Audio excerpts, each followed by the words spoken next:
this. That's my existence. Well, but Well, a lot of people want to read easy answers that tell them everything is great and they don't have to worry their heads about anything. And Kenneth Smith, Those are dead people. but that's a lot of people. They're dead. And I don't mean physically dead, I mean mentally dead. Yeah. So these are the people Donald is well, saying are likely to encounter Kenneth in despair. They're like, what do you mean I have to rise to a challenge? I don't want a challenge. see if you can find somewhere the Comics Journal online and Oh, the catch this letters when it was column. serialized, and then catch the letters to the editor that went with each version. Oh, they hated Kenneth. They just hated him. You know, So many letters. I mean, I'll have to Stuff. say, I found the letters more enjoyable reading than the columns, because they just, Man, they were angry. Gary, why do you let this guy publish? What is this? You're polluting our comics experience with this horrible stuff. And he just makes up these words and he's just showing off. showing off. Make us feel stupid. It's and none of this. Well, and it's largely to Kenneth's credit. Don't think that you can take, say, Kenneth's comments on Nietzsche or Kafka or something and go into a university class and present this view of Nietzsche or Kafka or whatnot and have the professor or the rest of the class say, oh, well, yeah, that's the standard interpretation that's in Cliff Notes or whatever that we're all wrong with you. That's not right. That's right. That's right. Or Heraclitus. Right. There aren't any classes probably that you could go take, but that's what I mean. I caution, if I haven't cautioned people, I say a lot of stuff about Plato, but I usually say don't advise you to try and do anything with what I've said. It's counter to every interpretation that I've ever read or studied on Plato. I go through book after book after book where I say, well, here's another author that didn't understand this and stuff. But I don't, I just, and Kenneth is worse. I mean, he's taking all, from Hegel on, German ideology, Greek philosophy. Philosophizing you're not supposed to do. You're supposed to catalog past philosophers and their writings. That's considered philosophy today. If you actually philosophize, this is not okay. Right. His argument, right, is that the purpose of philosophy departments is first of all to dissuade people from philosophy. Failing that, to snuff out philosophical minds, and if that fails, at least you can leash them, through an income stream to an academic department where that you can then compel them through their economic stream to, right, to avoid actual philosophy and stick to cataloging what other people have said. And he says that's what the philosophy departments are for under modernity. Yeah, right. I went to graduate school for a short while, about a semester, on some thought of a doctorate in philosophy. And I just laughed. Oh, keep going. Anyway, it wasn't long before I realized that what I wanted to do had nothing to do with academic philosophy. Right. I admired some philosophers because they lived a philosophic life. And I thought, well, I think I want to try that. That's what I want. But that doesn't happen in philosophy department. What happens is textual analysis, playing gotcha and tag and all this stuff. Well, why don't you talk? Hey, Donald. Donald, I didn't realize there was so much biographical meat between the two pieces of bread in the sandwich. We just Oh hardly no, get- it's actually Phil. Hmm. Yeah, Kenneth's got aphorisms and little stories in Otherwise in Webs where he talks in a Minotaur too, I think, where he talks about the way that when a real philosopher, i.e., a professor of philosophy at a university, encounters someone who philosophizes the way Kenneth does, what they're struck by is the emotionalism and the failure to be objective.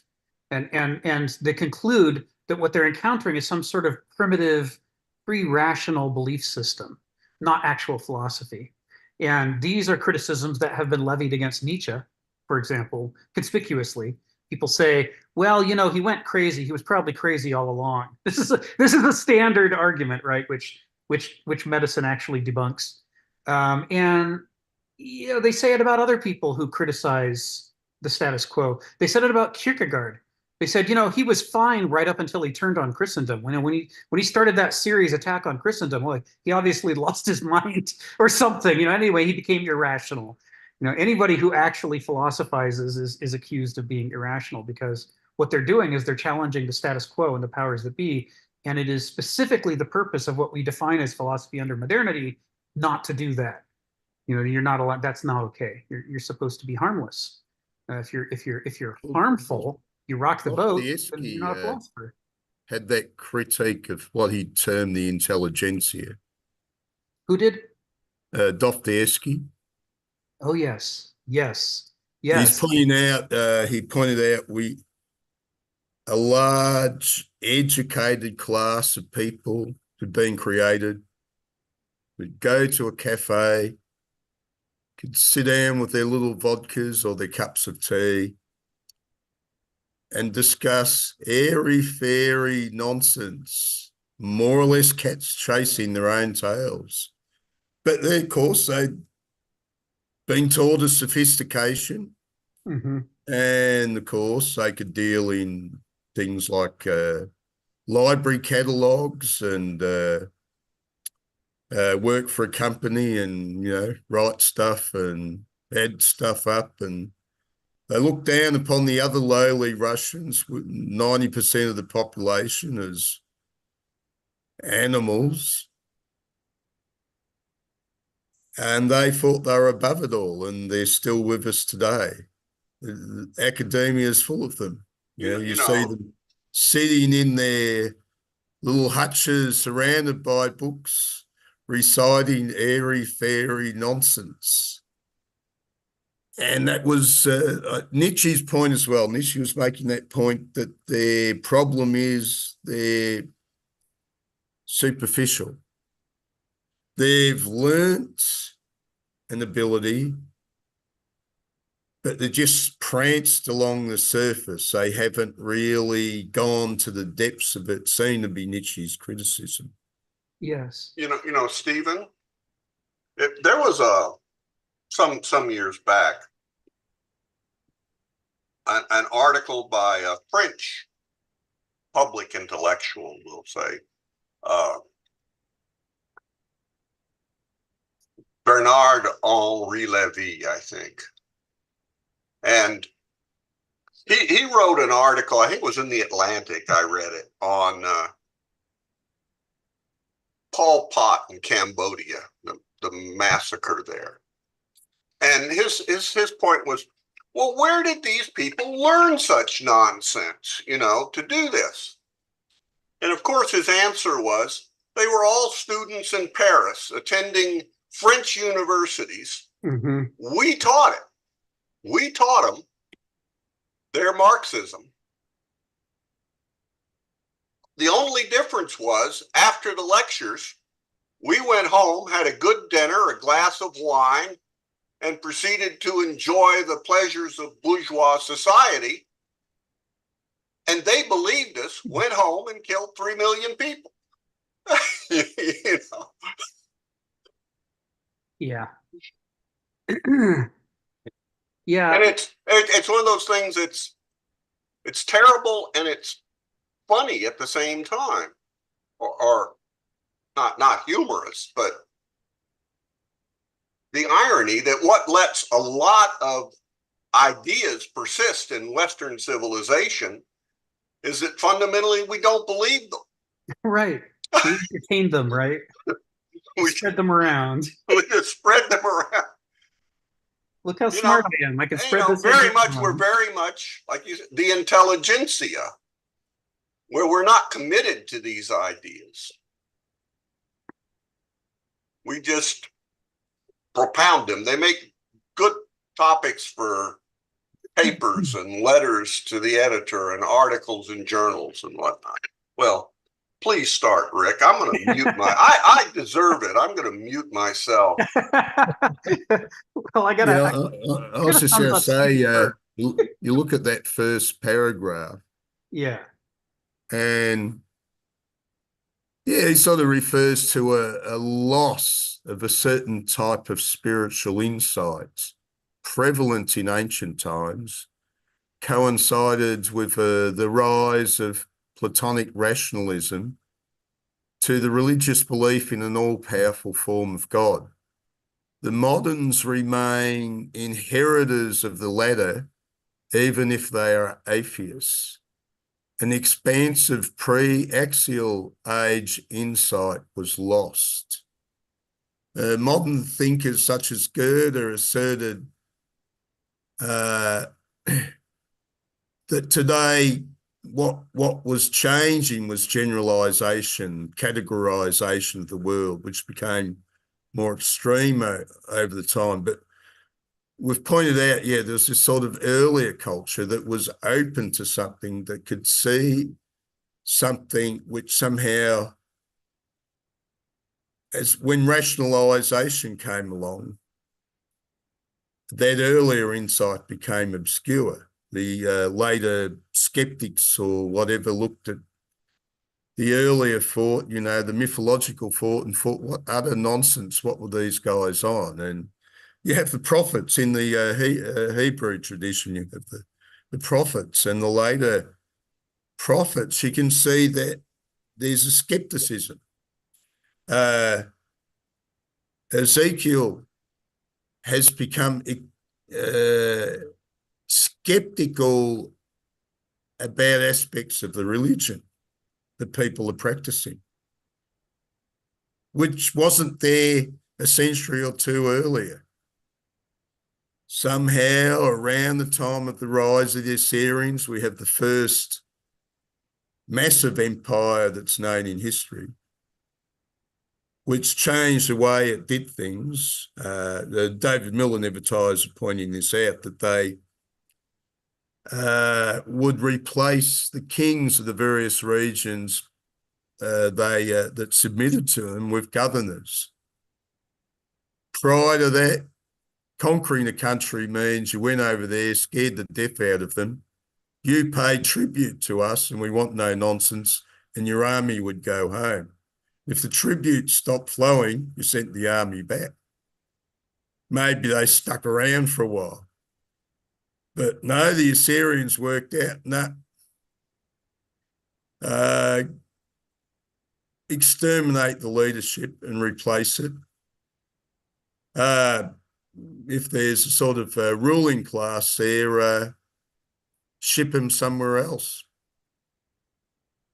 We want complete control. New world. Thank you. So I was going to, first of all, that's interesting. Second of all, I was going to thumbs up your reference to Dostoevsky and say that one of the things that I do poorly in moderating these discussions is I don't bring nearly enough Dostoevsky into them, because Kenneth Smith loves Dostoevsky every bit as much as he likes Kafka and Nietzsche and Kierkegaard and the rest. So anytime anybody who's read some Dostoevsky spots a relationship in the text between something Dostoevsky said and wants to introduce it, it'll be more than welcome. You'll be compensating for one of my weaker areas. I haven't read Dostoevsky since I was a teenager, so it's an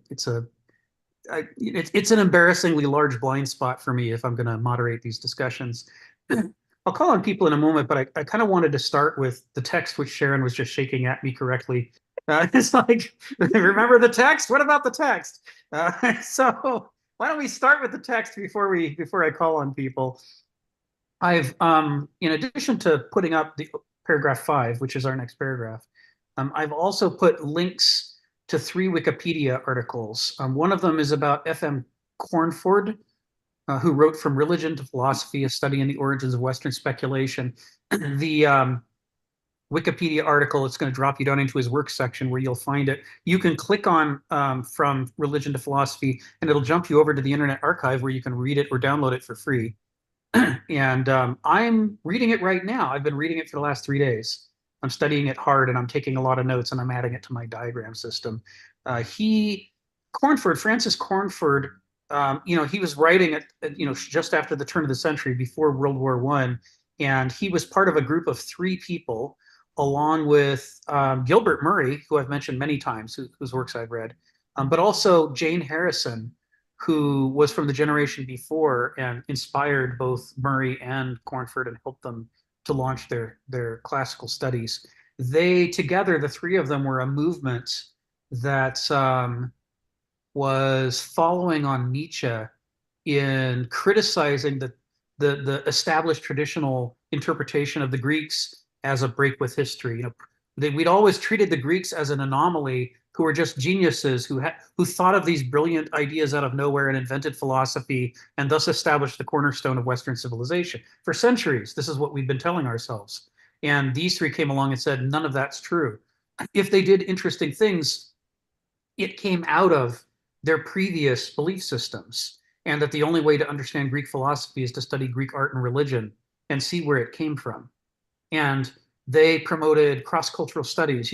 James Frazer's The Golden Bough, Durkheim's work on collective representations of cultures, and so forth. They really wanted to draw on the best that anthropology and archaeology had to offer about how people around the world have developed their conceptions of the world and themselves, and then apply that to the Greeks. Go read the earliest Greek sources, find out where they're using the same kinds of metaphors and languages as, say, the Omaha Indians or Australian Aborigines, and look for the processes by which the Olympian religion and the other features that we know immediately preceded Greek philosophy. How could that have arisen? Where could all this be coming from? Might I add that the Greek Revolution, to my understanding, was occurring in the Middle East before it arrived in Greece.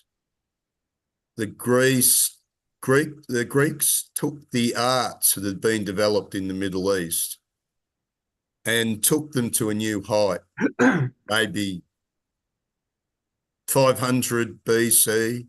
Yes. They learned stuff from the Middle East. Yes. And improved on it. Yes. This idea that they suddenly clutched classical sculpture out of the ether. Yeah, it's crazy. They had taken Egyptian sculpture, copied it, worked on it, perfected it. Yeah. Thank you. Yeah. You'll see in Cornford's book where he talks about the scholarship that you're referring to was happening exactly while he was writing. And he's, pointing you to other works that you can read to follow up for information about, what did they learn from the Persians or what did they learn from the Babylonians or the Egyptians? He doesn't focus on it in his study. Although he thinks it's important, like you and I do, but he's focusing on the earlier Greeks and what were their rituals and rites and so forth, and how did that lead to the development of the Olympian religion and the mystery religions, which kind of existed side by side in Greece, and how did those things inform the earliest Greek philosophers? And I bring this up because this paragraph 5 opens with this discussion of earth, air, fire, and water, and how the cosmos is organized. And that material is very central to what Cornford's writing about in From Religion to Philosophy. He discusses the origin of the 4 elements in ancient, archaic prehistoric Greek beliefs. And what evidence do we have, about where it came from and why did they see the world that way? He talks about the origins of phusis and logos and nomos and, all of these core terms that we've been talking about for a couple of years. He talks about where they came from and what they used to mean. And he also talks about the arguments that the early philosophers are having with each other, where they might use the same term but disagree with each other about what they want to do with it, as they're trying to extricate it from its original Olympian matrix and apply it in a philosophical way. They're disagreeing with each other about, is it the many, like in the case of Democritus and his atoms, Leucippus and his atoms, or is it the one, as in the case of Parmenides? Are we saying the cosmos is primarily subdivided into lots of little pieces, and that's where the divine resides, or are we saying that the cosmos is one homogeneous thing, and that's where the divine resides? And as a result, they're doing a tug of war over this terminology and the concepts associated with it. And I've never read a more lucid treatment of that than what I'm reading right now in Cornford. I'm probably about 3/4 of the way through now. So I wanted to put it up there for you to look at. I wanted to add the Gilbert Murray, which I pointed to before, but I'm not sure everyone's read it. And the 5 Stages of Greek Religion is an extremely useful book. And then the next book I'm going to read after Cornford is Jane Harrison's Themis, because both Murray and Cornford say without Jane Harrison, they wouldn't have been able to develop any of their ideas. And she was just the trailblazer in this area. So we're going to talk about the 4 elements, and we're going to talk about the structure of the cosmos. Then, for sure, I want to point you to some of the original materials. I know that, the other source that they drew off of is Henri Bergson. No, that's not, Bergson is one of them. There's another, one of Kenneth Smith's favorite sociologists, his name is escaping me at the moment, was another influence on Harrison and the others. So remember that Kenneth Smith started out studying sociology, and he was at university. He got sort of a part-time gig helping a philosophy professor translate. I can't remember if it was German or Greek. I think it was German, and that and some other discussions convinced him to switch focuses, and he set aside his sociology studies and adopted philosophy studies and became a philosopher. And it's part of what makes Kenneth such a distinctive philosopher, is that there's this enormous freight of sociological perspective that he brings into the philosophy. He's a cross-disciplinarian in this respect. So he was the one who first pointed me at Gilbert Murray, and I'm sure he's read Cornford and Harrison and the rest of these, because this would all have been his stuff. So I just wanted to point that out before we started into our own discussion about the 4 elements and what does that mean about human nature and so forth. And part of the reason is because in the course of this discussion today, and if it continues next week, I don't know, we might not get through this paragraph this week, depending on the richness of what we have to go through, but I'll be importing a lot of stuff that I've learned from Cornford into our analysis of this paragraph. So why don't we go to the hands then? Phil, why don't you start? Yeah, I was a little bemused by the slamming academic philosophers. While I agree in general that the academy is full of dead wood, certainly is the case in art departments, I think that you can't discount that, because when you not when you, but when there was sort of the slamming of the academic philosophers, my first thought came to Kant. Kant was, for all practical purposes, the first, since the Greeks, the first true academic philosopher, in the sense that he was the first one that seriously taught continuously at universities. And he tried to, in a sense, I guess, catalog and try to resolve the problem of the dysfunction of philosophy in metaphysics, that many of the claims that metaphysics had was something that's okay to claim, but it's really groundless in the relationship of how things work. So he tried to piece it together in a system that many people respect. He also made room for in a sense, the difference between the noumena and the phenomena. And he also left room for the transcendent, which is, he said, this is something we could never really truly know, but we could have believed in. So he didn't can religion. He's very committed to it. But so in some sense, he's sort of clearing the way that, we maybe should speak about things that we could truly ground ourselves in. Of course, that grounding is unfortunately based on concepts altogether. Uh, but that there should be an area in which words do not capture what the meaning is. And that's fear we should remain silent, in some sense. And I don't think that's unwise because, so many people would talk about so much nonsense and it doesn't make sense. But doesn't mean that they shouldn't believe in it. I happen to think that there's a lot of meaning in the nonsense, but you can't necessarily talk directly about it. So maybe that's why the arts and poetry come in handy because they sort of broach that area. So I don't know if I fully agree with slamming the Yeah, but you know what he's criticizing them about specifically? Or are you just defending them in general? well, I'm defending him in general. Of course, I don't know Kant well enough to pick on There's a this. specific criticism, right? And it comes out of Nietzsche. And the criticism that Nietzsche had of Schopenhauer first and eventually Hegel and others is that their philosophy was compromised by their desire for their paycheck. They didn't want to bite the hand that fed them. And so they would steer their thinking around any criticism of the things, of the institutions that were supporting them. And as a result, they compromised their own philosophies. Um, this was how Nietzsche got started in his criticism. And by the time we get to Kenneth Smith, another century or so has passed.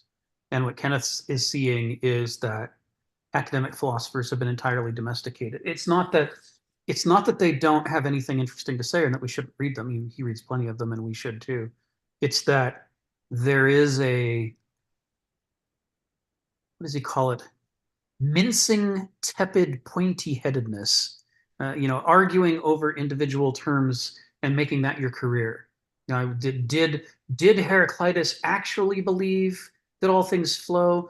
When he says you can't step in the same river twice, was he saying that all things flow, or is he actually saying nothing flows because the river's still there, which means nothing changed? And that'll be their whole career. They'll write article after article about this one subject, and they won't go any further. They certainly won't question anything like the basis of civilization. Are we the way we treat the world right and wrong? Should we question power? They don't get into any of that stuff. They just steer wildly around the things that might interfere with their paycheck. Well, I certainly believe that almost everybody's bought off or actually buy in, like they either sell out or they buy in. I truly believe that. I mean, That's the criticism. the temptation of buying in or being bought off is very compelling because that's Yeah. a basis of survival. You know what I mean? I guess you you gotta could survive, survive, Yeah. go into the mountains and live in a small cabin and do whatever. But Yeah. surviving is kind of important. But so the system has a way of manipulating you so that Precisely. you always have it. Well, like not always. I mean, I guess I was a teacher. You could claim that I was bought off, but I always had a problem with them, And I'll just give the example. For instance, when I might have told this before when I was in Europe, I went and I wrote a bunch of letters to some museums and galleries and, possibly have a hearing with them. The Prague Museum, National Gallery, called me in and wanted me to go visit them, and I did. Now, I only sent pictures of my fallen angels, okay? So they brought me in based on that because they didn't know anything else. I didn't have a website at that time. And so when I came in, I unfortunately brought in some earlier works, particularly the works they were very excited in was the period I did, which is called anti-painting, And once they saw that, they didn't want to talk about anything else. And they tried to say, I think they were offering me a show, very seriously, you know, and I think they expected like, how many pieces do you need? Like half a dozen, 10, a dozen, but I didn't say that. I kept arguing, well, I don't do that anymore. Not that I'm not proud of that work. I think that's very, very important work, but I do something else now. And that's partly because I got interested in philosophy and created the triangular relation between art, philosophy, and the human spirit. And so I'm going beyond, in a sense, a cultural norm and going back in time, but also forward in time. And so I tried to argue. I told him, look, I'll be willing to come and give a talk about all that stuff, because not only most of the stuff I don't have, I guess they expect me to recreate a lot of them or do some more. I was not interested in doing more of that stuff because I actually did a piece, which is the piece I have to show it, but it's a piece I call Carolina Pile Up, in which I, created a kind of a painting on the floor. Because the interesting question I want to ask is, where does painting stop and become something else? And what I did was I also, before I did that, I did a couple pieces in which because I was having a lot of trouble shipping that stuff in crates and I had to build all sorts of stuff. It was really expensive to deal with even showing the work. And so I had a lot of wood because I was moving out of North Carolina. And so I did a piece right before that, which I call Absence and Spare Parts, which I just took parts that's left over and just jumbled it together and painted and do whatever. And then I finally, when I decided to leave, that was a good thing because it seemed like a kind of ecology. So I decided, well, why don't I just clean up my entire studio? Every piece that's left over, I would paint and just throw into this, what I call Carolina. That's why it's called Carolina Pile Up, because I'm not really composing it. So it's sort of here and there. I wasn't throwing it into it either. So it's not a thrown project. I was sort of, by golly, by gosh, let's just juxtapose and see how it works. So it was a working process. And when I was finished with it, I said, no, this is painting, even though it's on the floor and even though it's on pieces of wood rather than paint, although the paint's on it. And I said, I saw where painting ends and where sculpture begins. And this is the place where painting, if I go any further, it would become sculpture. And so I solved that problem. Why do I want to ask that question again, except to reenact it in a sense as a performance? So I sort of refuse. I try to negotiate them in various ways because it would be nice to have a show in the National Gallery of Prague. And I finally walked out. Yeah. I couldn't negotiate with them. You They tried to buy me off. Right? I would not be bought off, Right. I know what I was doing. I was going to be bought off, and a show was not important enough for me to say, yeah, I'll do that, so I could put a line on my resume and say, hey, I had a one-man show at the National Gallery at Prague. No, forget it. So and most people would say, yeah, how many pieces do you need? Right. So you're familiar with what he's talking about here, the tension. Yeah. But there's very few people who would say, screw that, I'm walking out. You know what I mean? You don't say that to a museum, any respect. So, so that's true. Absolutely true. But it didn't prevent me from being a teacher, I continued to be a teacher. Yeah. But I was an active artist teaching. So that was different, I just don't want to become like Jackson Pollock, after he did his drip paintings. Nobody wanted him to do anything more. Right, right, And just drip more, right. Jackson, and he just became a brand He became a other than machine for himself. producing, clones of Exactly. that work. I didn't want to be a brand, Yeah, yeah, and it was like, oh, Phil Chen, I get it. It's right. Carolina pile up over and over again. But you recognize the price you pay. Yeah. When you go against the market, you pay a price, and that's how modernity works to protect itself. That's how it works to encapsulate our thinking and keep us from thinking outside the bubble. Is that we're pulled hard by these economic considerations that have real consequences. I mean, well, that's what authority does, is they really bear down, like you're saying you're feeling all this pressure, and you keep asking who is bearing down, like, you see and the it's like, difference, though, yeah, right? it's a system. Because in modernity, there's not a person with a club or pointing a gun at you. If there were, you could say, okay, my problem is that guy. But in modernity, the system itself is pulling on you with these rewards and punishments. And so if at some point you look around your life and go, Jesus, none of this is working out, I wonder who's to blame. There's nobody standing nearby with a weapon that you can say it must be that guy's fault. So modernity is very confusing for Homo sapiens as a species. We didn't evolve to handle labyrinths. We evolved to handle, oh, that bear is my problem, that leopard is my problem. We're not so good at somehow the entire forest isn't actually a forest, but it's a maze and I can't get out of it. It works really well on people, even people who go into philosophy and think, well, I want to live a virtuous life, pretty soon find themselves either dissuaded or attached to a paycheck. Well, but if modernity creates a system which becomes the grounding for your existence, then it's very difficult to get out of the maze. Exactly.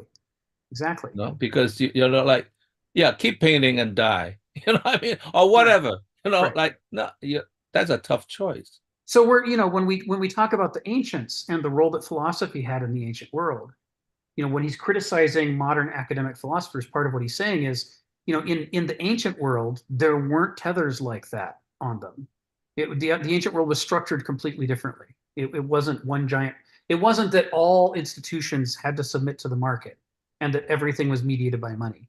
Only some things were, but now everything is. And so it's become this totalitarian schema that people can't get out of, and that affects even people who want to be philosophers. So that was Nietzsche's criticism of Schopenhauer and Hegel, is the ways in which, and boy, that was centuries ago, before modernity really knew what it was doing. But even then, Nietzsche could see the ways in which their philosophies were warped and distorted, in which, Hegel would develop this great schema for analyzing, dynamic forces, and then he wouldn't apply it to his own philosophy or to his university job. It's like that's a bridge too far. And he never said, well, I'm going to avoid this because I don't want to lose my paycheck.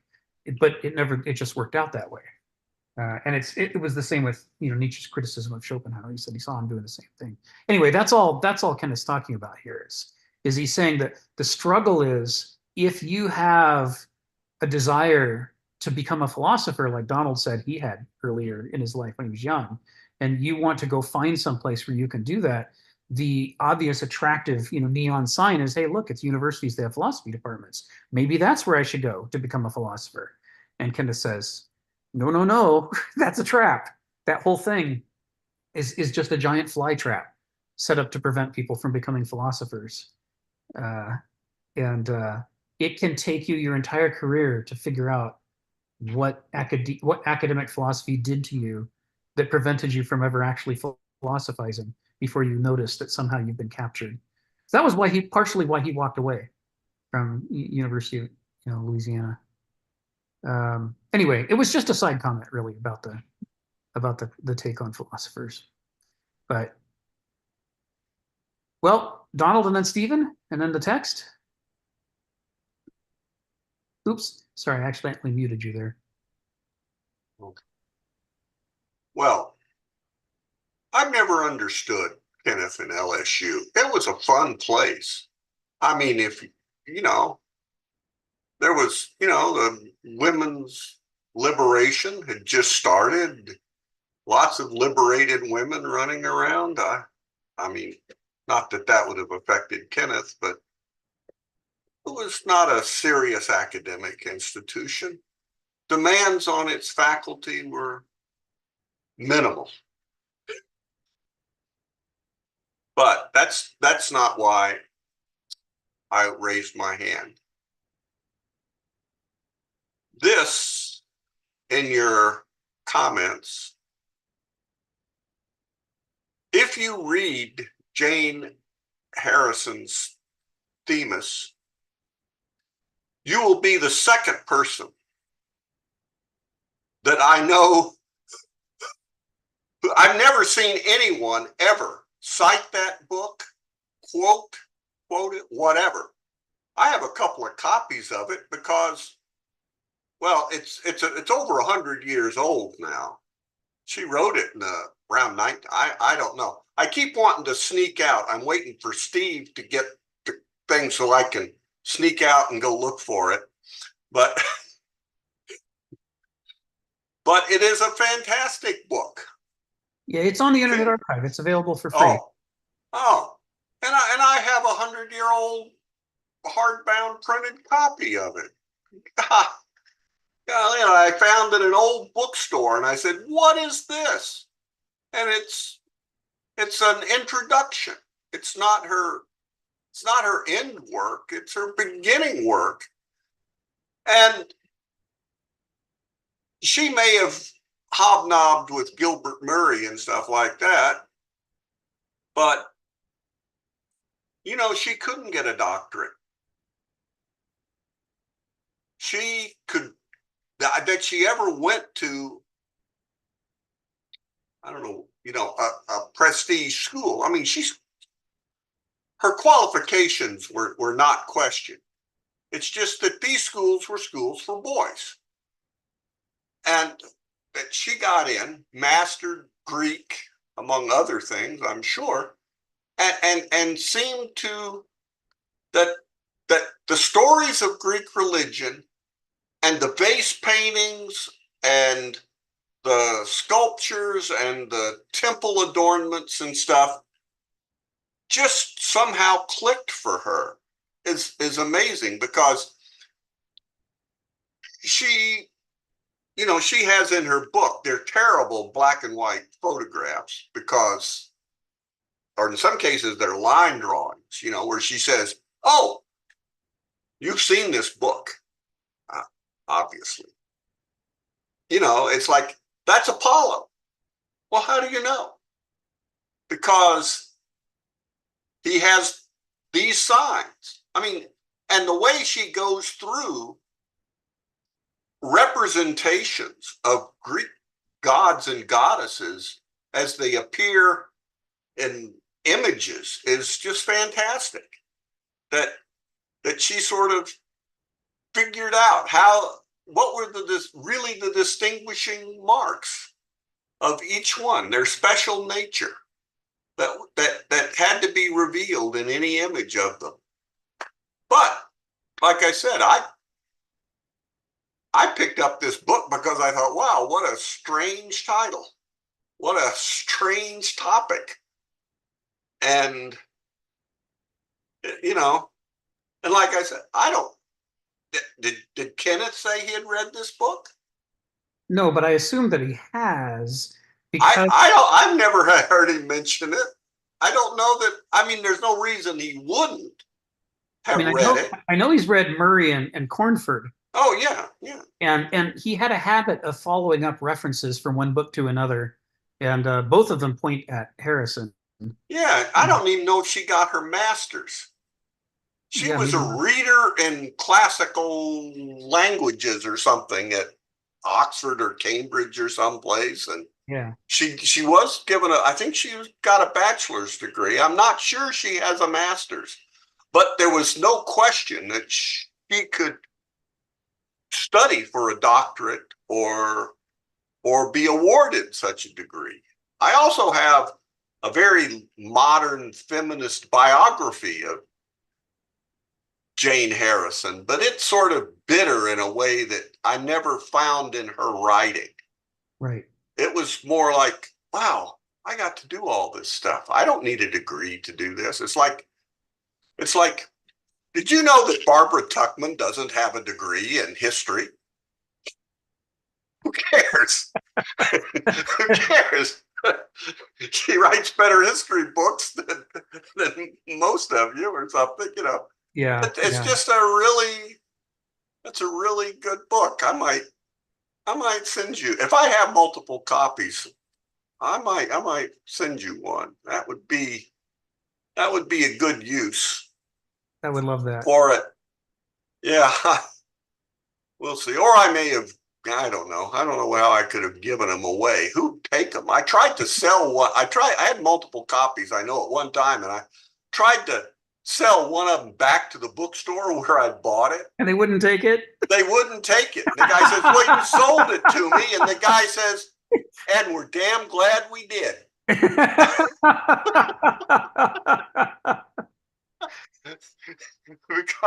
But anyway, it's a very, very interesting book. And it just knocked me over. This is, gosh, to see this book being referenced.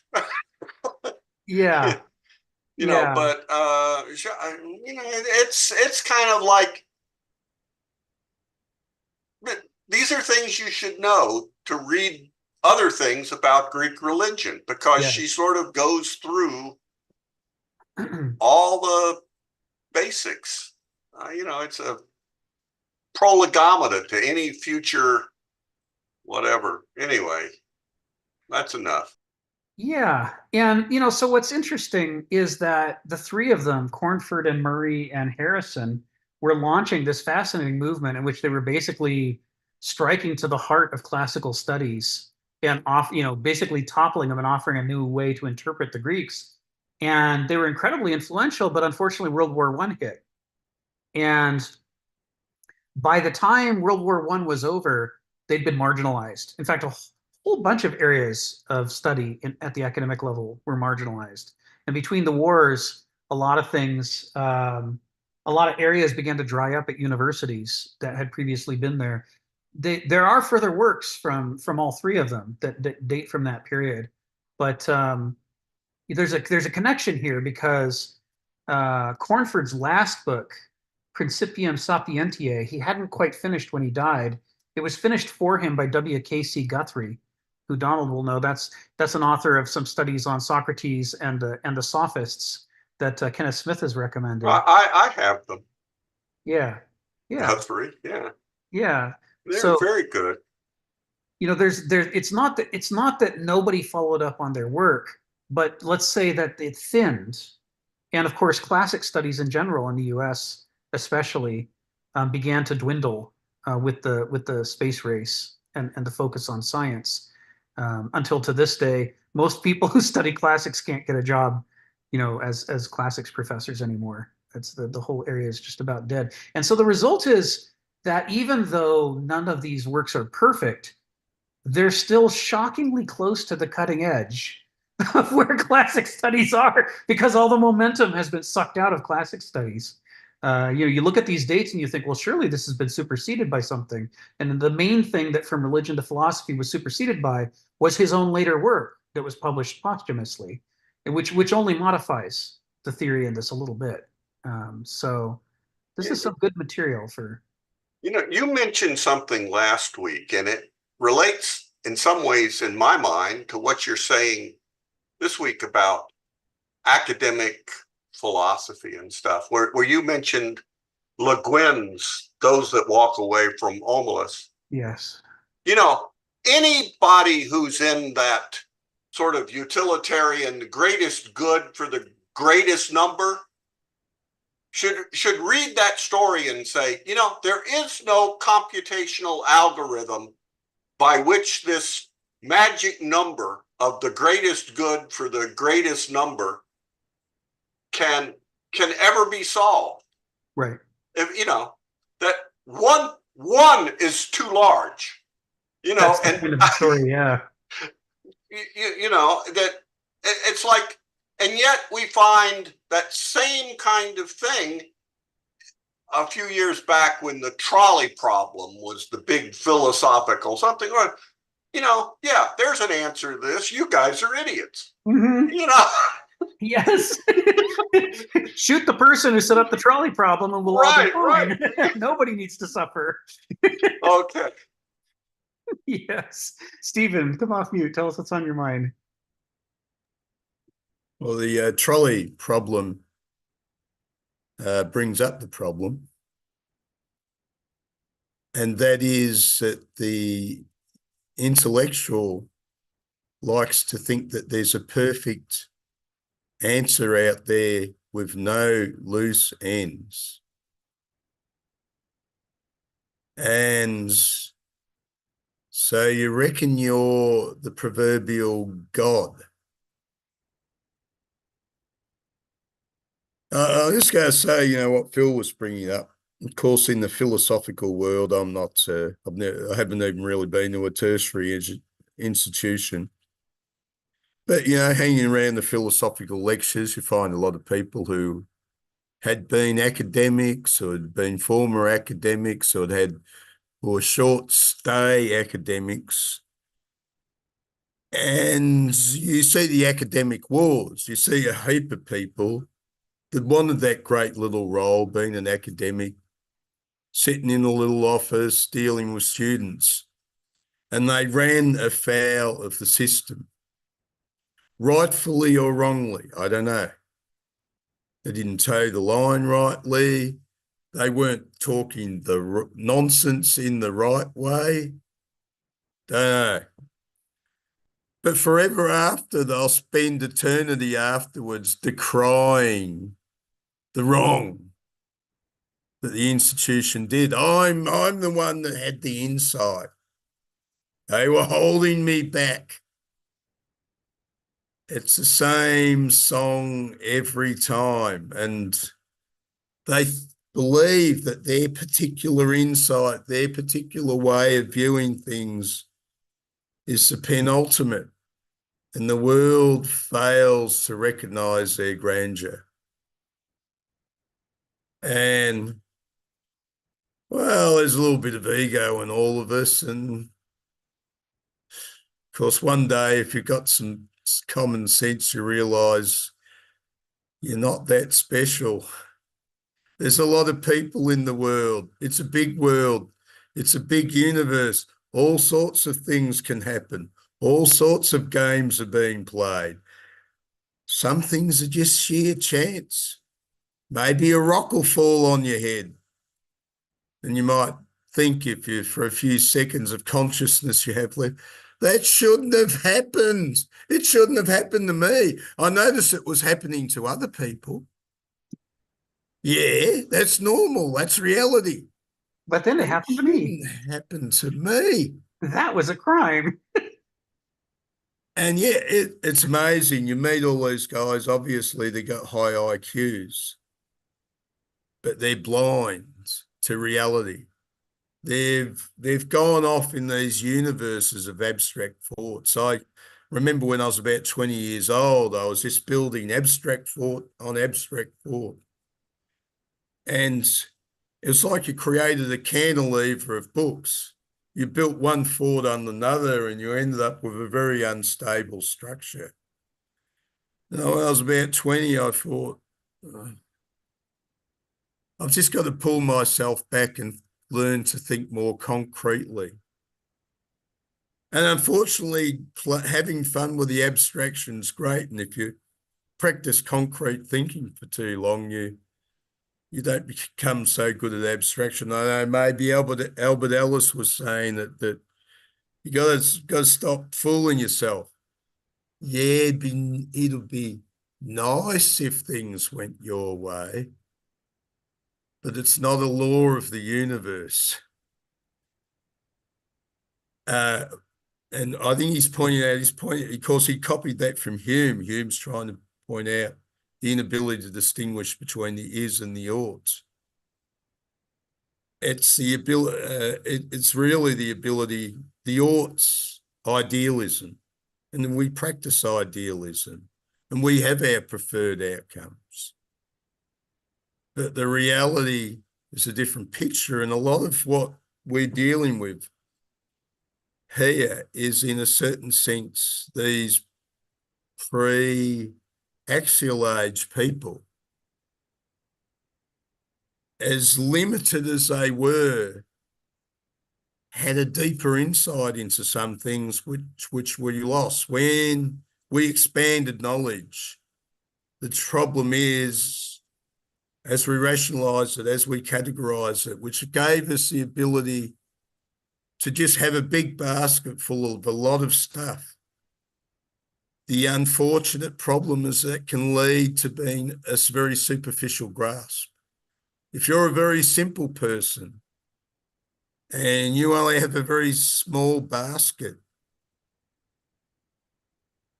you might discover depths because you've spent so much time with a few simple things that you start to discover a depth or start to see things. But if you're just skirting over the surface and say, yeah, that's a 1, that's a 2, you might miss that. And this is our problem. We have so much stuff. We have such a huge basket. But where the danger is, we tend to skirt over the surface.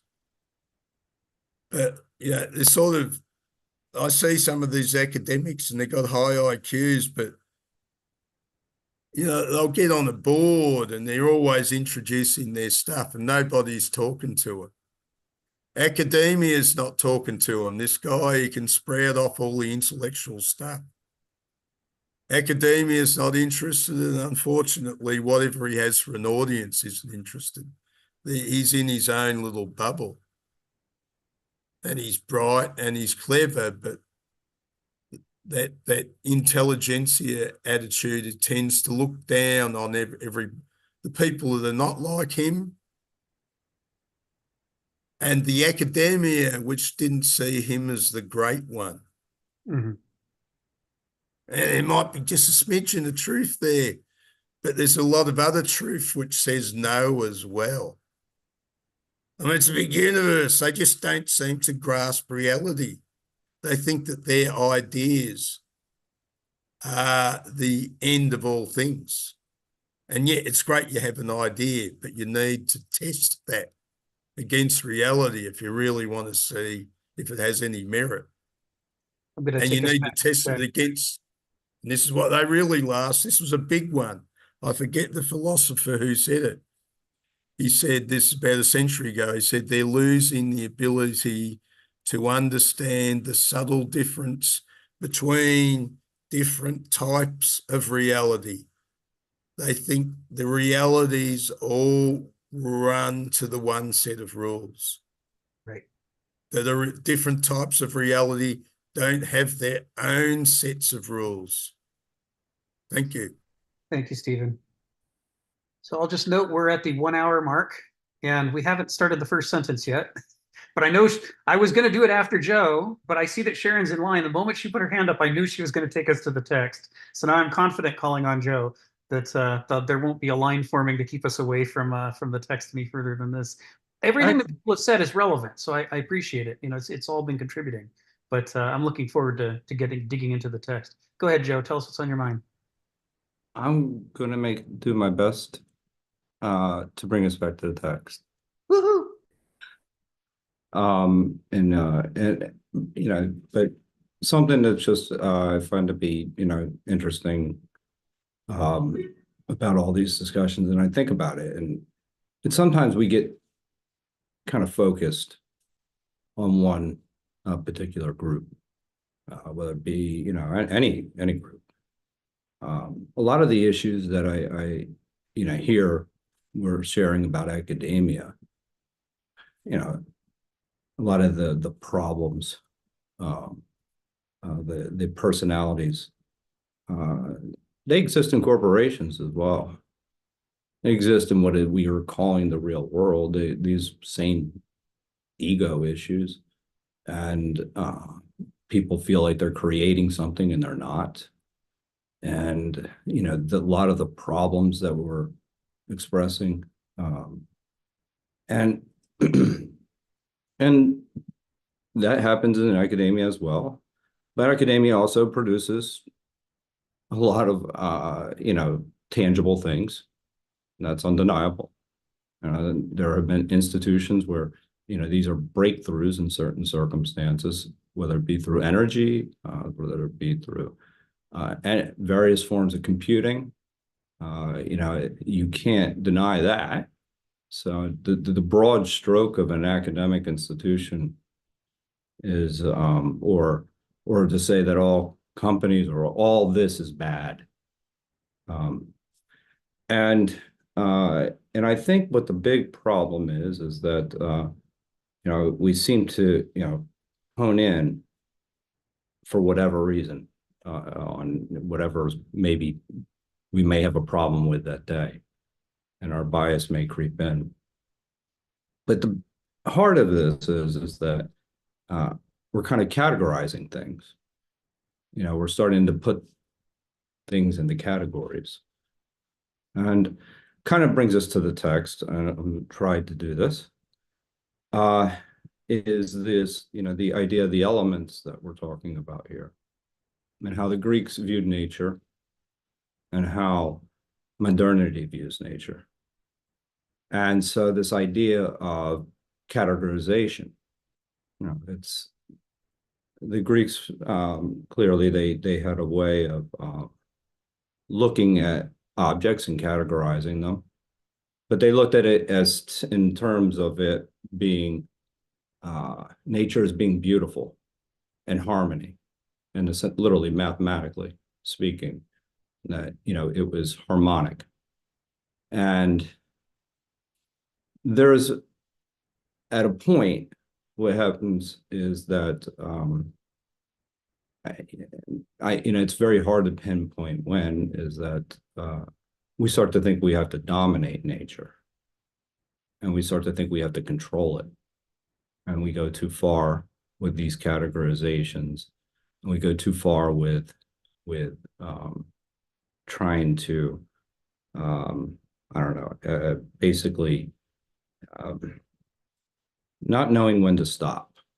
And I think that that's modernity in a way, and industrialization in some ways, that we create things that are not sustainable and not in harmony with one another. And the reason I just think that all of that is kind of related is that sometimes we go too far in categorizing, whether it be academics or categorizing, whether it be corporate, whatever it may be. We do the same thing.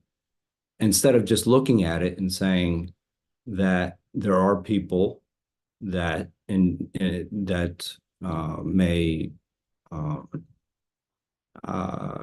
kind of be angry and kind of run their mouths. And so instead of looking at it as just kind of this, how to make things harmonize and what the actual problems are, and that they're not necessarily just painted with broad strokes, or one group has to dominate another or anything along those lines, that we start to categorize and go too far. And I feel like that in some ways with nature, the way we've kind of treated it is we've categorized and gone too far as well. And we do it to ourselves. So in a way, and this sounds all abstract, but I do think that this is a problem, is that anytime we paint broad strokes on things and put them in boxes where they're no longer, as you were saying just a moment ago, Rick, is this idea of not being able to even challenge the institutions. Once we put them in the category, I just think that it's not necessarily helpful. And so I think that in a way, it kind of relates to how we've treated nature itself. And that's what the text is kind of speaking to, is how the Greeks thought about nature. And they looked about how working within nature and being harmonic, and versus this idea of actually kind of, looking how to harmonize different things, as opposed to looking how to criticize and categorize things. I don't know, that's just my thought. Anyway, I'm trying to link the two to the text. I appreciate it. Yeah, I think you set up the text nicely. Thank you. Go ahead, Sharon. Take us to the text. So where's your sentence, Joe? I mean, are you saying what the ancient world conceived as the centric character of the cosmos? Mm-hmm. And Is that where you are? I was actually kind of combining that with the four elements that atomize different modes of states of matter. Okay. Nature presents a hierarchical fire, air, water, and earth. right. Mm-hmm. Yeah. And so then with one element for, so this idea, this kind of dominating order. Okay. So can I just, before I get to the text, and I really want to go to it, I just want to share my experience because I existed in both worlds, academia and corporate. Right. And I had an entity, I went to business school, I have an MBA. And what I noticed is that single degree function with all its elements function very differently in the academic setting than it did in the corporate setting. And I know this is science and it's not humanities, but the mission of the statement drives the mission of the institution drives the behavior of the participants. And so if you're going to criticize, be critical of the behavior of the participants, whether it's valid, invalid, relevant, or irrelevant, then the mission of the institution plays a central part. And that's just my experience. Now, to the first sentence of the fifth paragraph, but before we get there, there was one sentence I wanted you to kind of expound on for me, Rick. The last one in the fourth paragraph where it says, a culture whose gospel is slavish mediocritism is conducting psychological class warfare for against depth, spirit, philosophy, genius, aristocratic ethos, and authentic values, just as Nietzsche realized. Now, when he brought in Nietzsche, the depth of my knowledge didn't give me relevance of that. Right? Right. Reputation images all. The art is swallowed whole by a culture that values nothing but its extrinsics. And that, I think, could be relevant to the discussion we're having, whether it's academia or non-academia. Institution again. But I didn't get where he says, just as Nietzsche realized. I didn't quite get that. Yes. So, Nietzsche starts out his career as an admirer of Schopenhauer and of Wagner. And he sets out to write this great celebration of Wagner as his very first book. But it doesn't take long before he comes around to the opposite conclusion. And he concludes that Wagner's celebration of Germanism is a kind of self-satisfying public masturbation. There's this habit that he's seeing all around him in Germany of Germans going, we are so cool. We're number one. We're the best. It's so great to be German. And he's disappointed in Wagner because he was hoping that Wagner was going to be this revolutionary who was going to, open up a new way for us to, to be wise and strong and healthy. And instead he finds this same old self-satisfaction. He has a similar problem with Schopenhauer. He starts out heavily influenced by Schopenhauer. Before he begins writing, he's a Schopenhauer disciple. But it doesn't take long before he starts heading off in his own direction, dissatisfied with Schopenhauer's thinking and conclusions. And again, what he's seeing is this, he's criticizing this kind of self-satisfaction, this tendency toward complacency about the status quo and the things in it that need to change. And when he looks for alternatives, he finds the same problem everywhere he looks, that the entire modern world is saturated with this self-satisfaction and remember, he's a Greek philologist. Before he's a philosopher, he's a philologist. He's studying language and words. And yes. He's trying to establish, he's trying to improve Greek lexicons and say, what did they really mean by these things? Where are we misunderstanding these terms? Imposing our own assumptions on them, and what do the Greeks really mean by them? And the more he's immersed in the Greeks, the more struck he is by how different they are from us. And he's seeing that our tendency to project ourselves onto the Greeks and say, isn't that great? They were just like us. That's where we start. We start with them because they think the way we do. He's coming to realize that that's completely wrong. And the more he looks at it, the more he thinks, actually, I don't think the Greeks would like us very much at all. He looks at the way the Greeks challenge themselves, and they believe, in their hearts, they believe in the agon, the struggle to do better as like life's duty. Somewhere near the very top of the list of, if there were commandments, which there weren't to the Greeks, but if there were commandments, somewhere near the top of the list of commandments would be, you have to do better tomorrow than you did today. You have to figure out what in you is inadequate and overturn it and do better. And he's looking around the culture that he's living in and seeing nobody exemplifies this. When he tries to find the clearest examples he can of somebody who might, upon closer inspection, it turns out they aren't either. And he's feeling alone and frustrated. So he becomes a culture critic pretty quickly. I mean, like towards the end of book 1, he starts to shift into his first book ends with, I think a third of it is an adoration of Wagner. And it's shortly after he publishes the book that he starts to change his mind. And in the works that follow, he becomes increasingly concerned with looking at all of the ways in which he himself and his German culture fall short of the Greek ideals.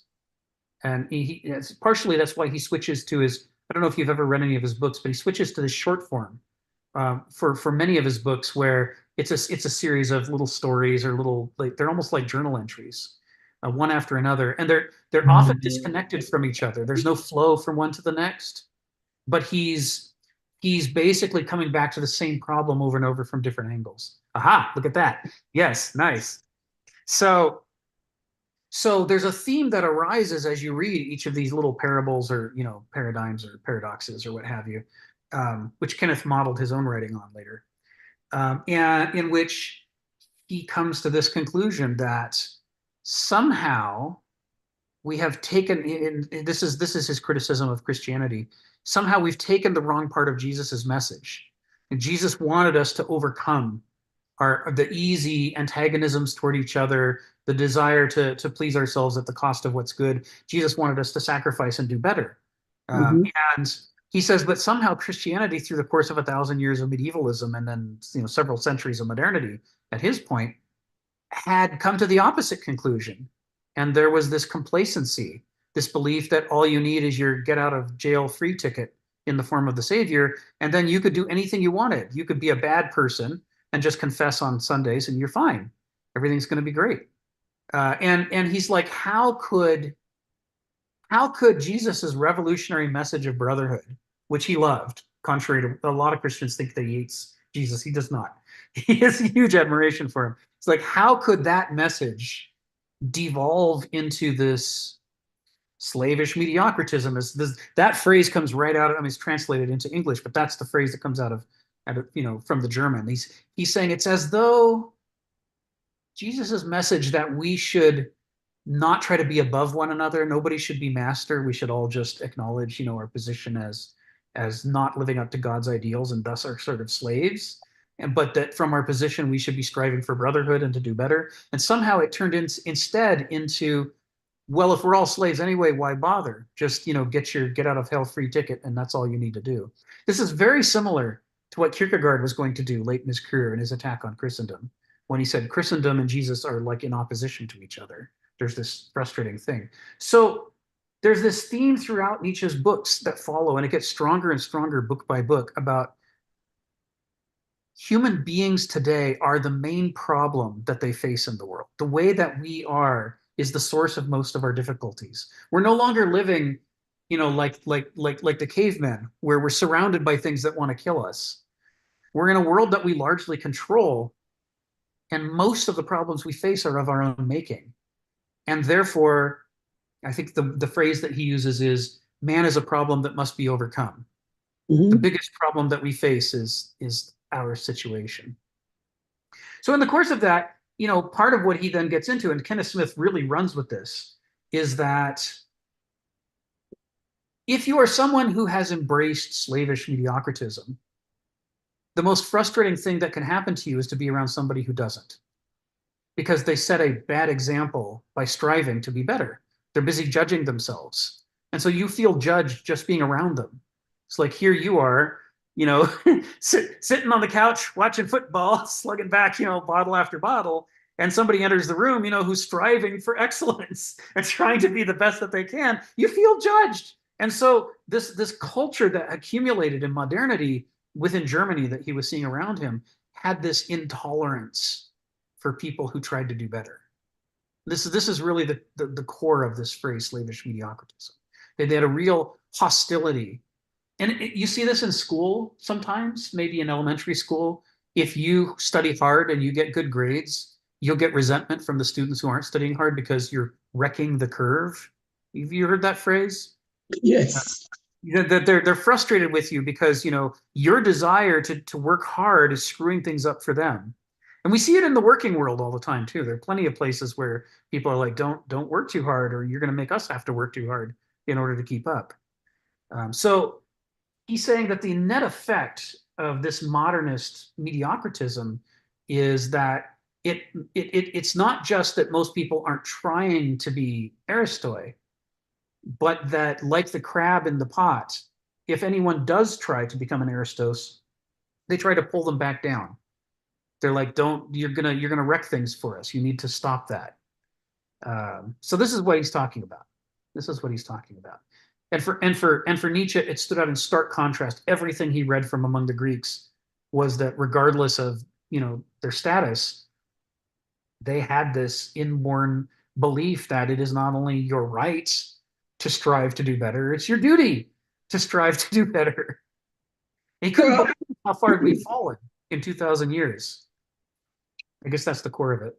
Yes, and I think that's where culture plays a very big part, culture and character, because the very small society in which I was raised, if you rose to the top, you're admired. And the adults who set the rules gave you the accolades. And so the other people wanted to be there. So it's the culture, and again, it's the mission. Right. What a difference that makes, right? If you get that support, from your peers and your superiors to rise, it makes it so much easier to struggle, right? That's right. Because it was a society that was based on merit. And when I immigrated, I was very surprised, particularly among the African Americans, to hear kids say that my guidance counselor said I couldn't do that. And my question was, who the hell is that? Yeah. You fired and replaced. What you want to do, and you just do it. That's right. That's right. So you know what he's talking about here. You experienced it when you moved here. Yes. Okay. Yeah, that's what he's talking about. That's what he's talking about. So and that leads into the paragraph now where he tries to set up some kind of order. Yes, where he's talking about what was the cosmology of the ancient Greeks. Yes. And what he's going to do in here and the subsequent paragraphs is he's going to show the relationship between their sense of the structure of the universe on the one hand and how they felt that they should structure society to match it on the other hand. That's what he's setting up here.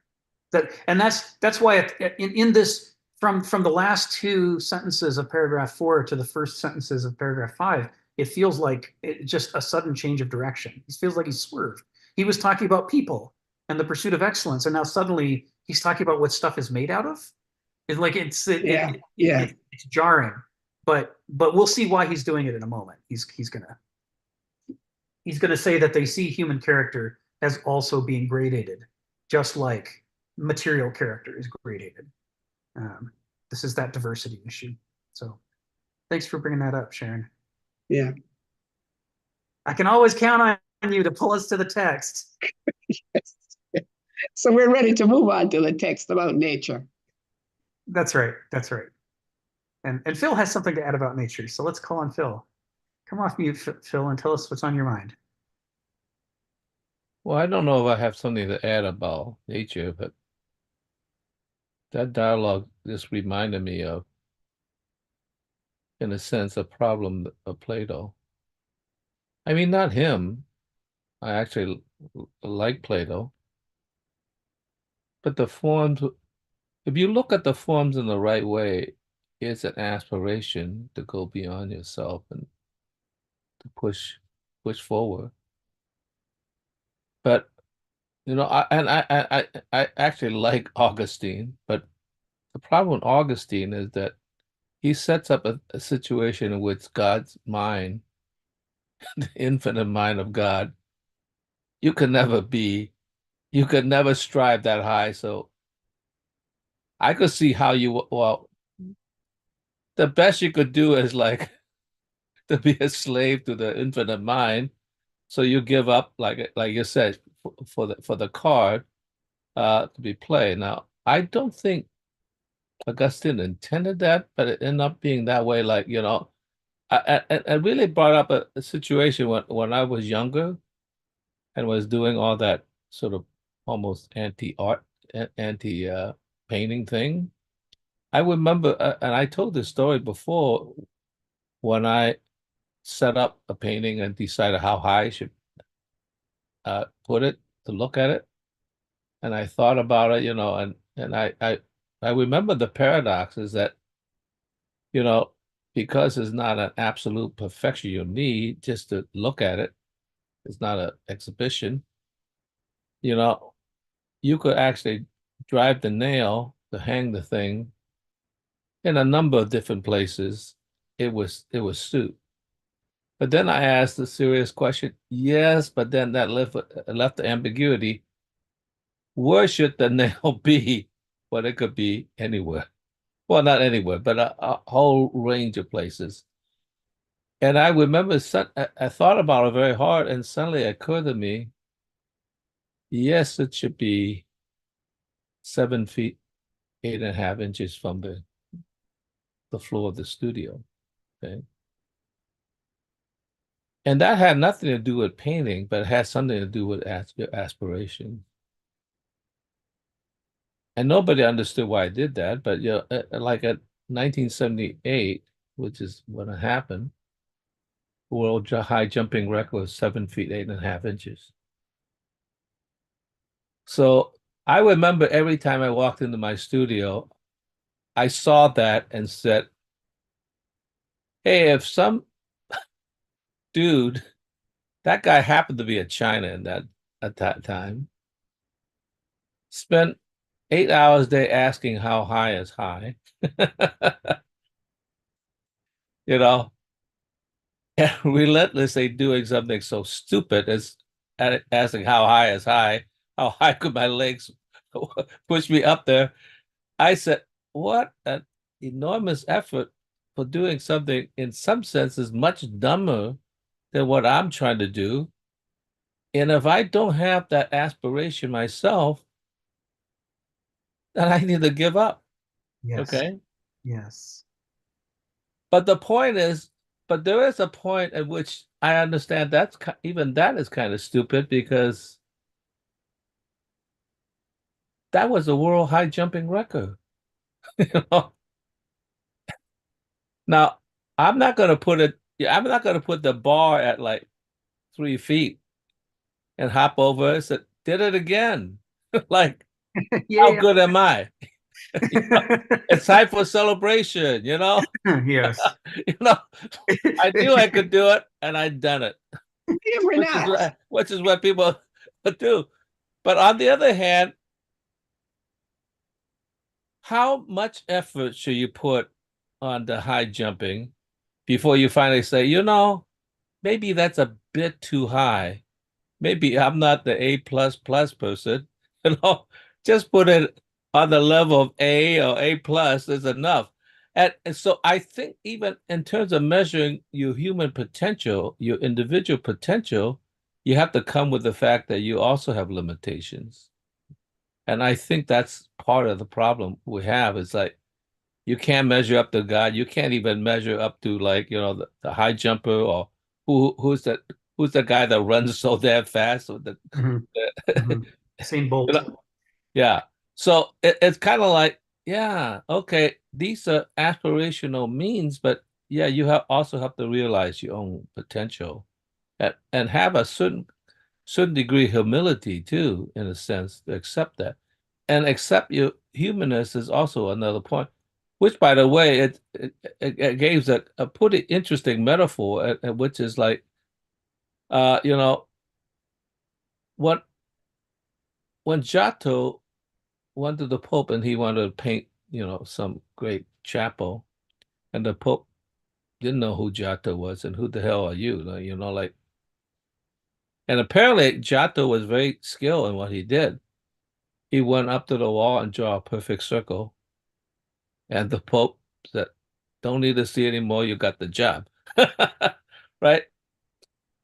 And Picasso reversed that. He said he draws a circle. It's not as perfect as Giotto's. And somebody said, "Well, you're not as good as Giotto." He says, "No, it's because it's imperfect. Makes it so good, because I accept my humanity. Because if I want a perfect circle, I just get a compass, and there you are, right? So the fact of how to accept your humanity is also part of that. Now, you could say, doesn't give you a kind of a little bit of a loophole, I mean, like you could crawl through like, oh, well, everybody's human. This is the best I could do, I mean, plead that case. So I think finding the ambiguity of where achieving your highest potential in terms of your humanness, I think is another factor. Yeah. And I think that might go back to this whole thing about being within nature in itself, in a sense, rather than like seeing the divine, And like I said, I like Augustine too. So, so that's a problem, like, yeah, when you look at the mind of God, you say, well, you could just forget about it. But on the other hand, there does seem to be at least within me some urge to almost wish that you could look at that dimension. I mean, something it's almost as if there's a pull toward that, even though you know that you can't get it. So I think that's the part I like about Augustine, is that there's that pull. Although I think he set up the metaphor and we interpret it maybe too concretely, so that Cornford becomes talks an about this. actuality rather than a pull. You might enjoy From Religion to Philosophy, because Cornford talks about this. He says Yeah. part of the reason there's a tug of war between the Olympian religion and the mystery religions is, in the Olympian religion, the gods are too far away, and you really don't have any chance of communion with them. But the mystery religions are all about, God in man and man in God, the chance of actual meaningful communion with the divine, and that need in us to want to be part of something bigger than ourselves wasn't being satisfied by the Olympian religion. So Well, he traces through that somewhat. I just say that one of my favorite paintings of the 19th century is, it's kind of like, very few people would say that is the best painting. That is not I wouldn't say it's the best painting, but it's the best painting that expressed the spirit of the Romantic era. Was that painting? I forgot what his name is, but he's a poet rather than a painter. But he was also a very good painter, and nobody really realized how good he was. Was just his hand reaching into the clouds. You know what I mean? Like, that's striving, but I suppose maybe the clouds is maybe in romanticism a little bit too foggy, because like, yeah, just that reach is the striving. There Yeah. needs to be a pull as well, because I think there's a push-pull relationship between the external pulling you and you pushing, because I think just the pure push, in some way, I could see how the pure push could get you down, because you work very, very hard every day and you say, God, this is really tiring. But if there's a pull that's pulling you as well, you're more inspired by it. I think that's an important missing part that is not It's not really there, but it is there in spirit. So It's I'll like just what leave it Sharon there. said about her culture that she grew up in, that she got the encouragement from all around her, Yeah. from the people above and her peers. It's like, yeah, go for it, strive, and it helps. This is part of why Kenneth Smith says part of the reason we don't have Aristoi is that we don't have Aristoi. If you don't have them around, as examples to help draw you out of yourself, then, as you say, Phil, it's just one way. It's just you striving in a vacuum and hoping that this is going somewhere and worth it. It's like, and Nietzsche's critique is it's especially hard if all the people around you are trying to get you to stop because you're embarrassing them. Yeah, I'll say something about that too. Having been in academia, the first time I really recognized it, I was at Kansas State at that time. We were trying to hire somebody, and a number of us was interested in hiring a woman. What I was surprised at was that the two women that was on the staff, on the faculty, they were the most resistant to it. I said, wow, that surprised me. I would think that they would be the most supportive. Turn out they have the singularity, and another woman would possibly, in a sense, downgrade their own existence.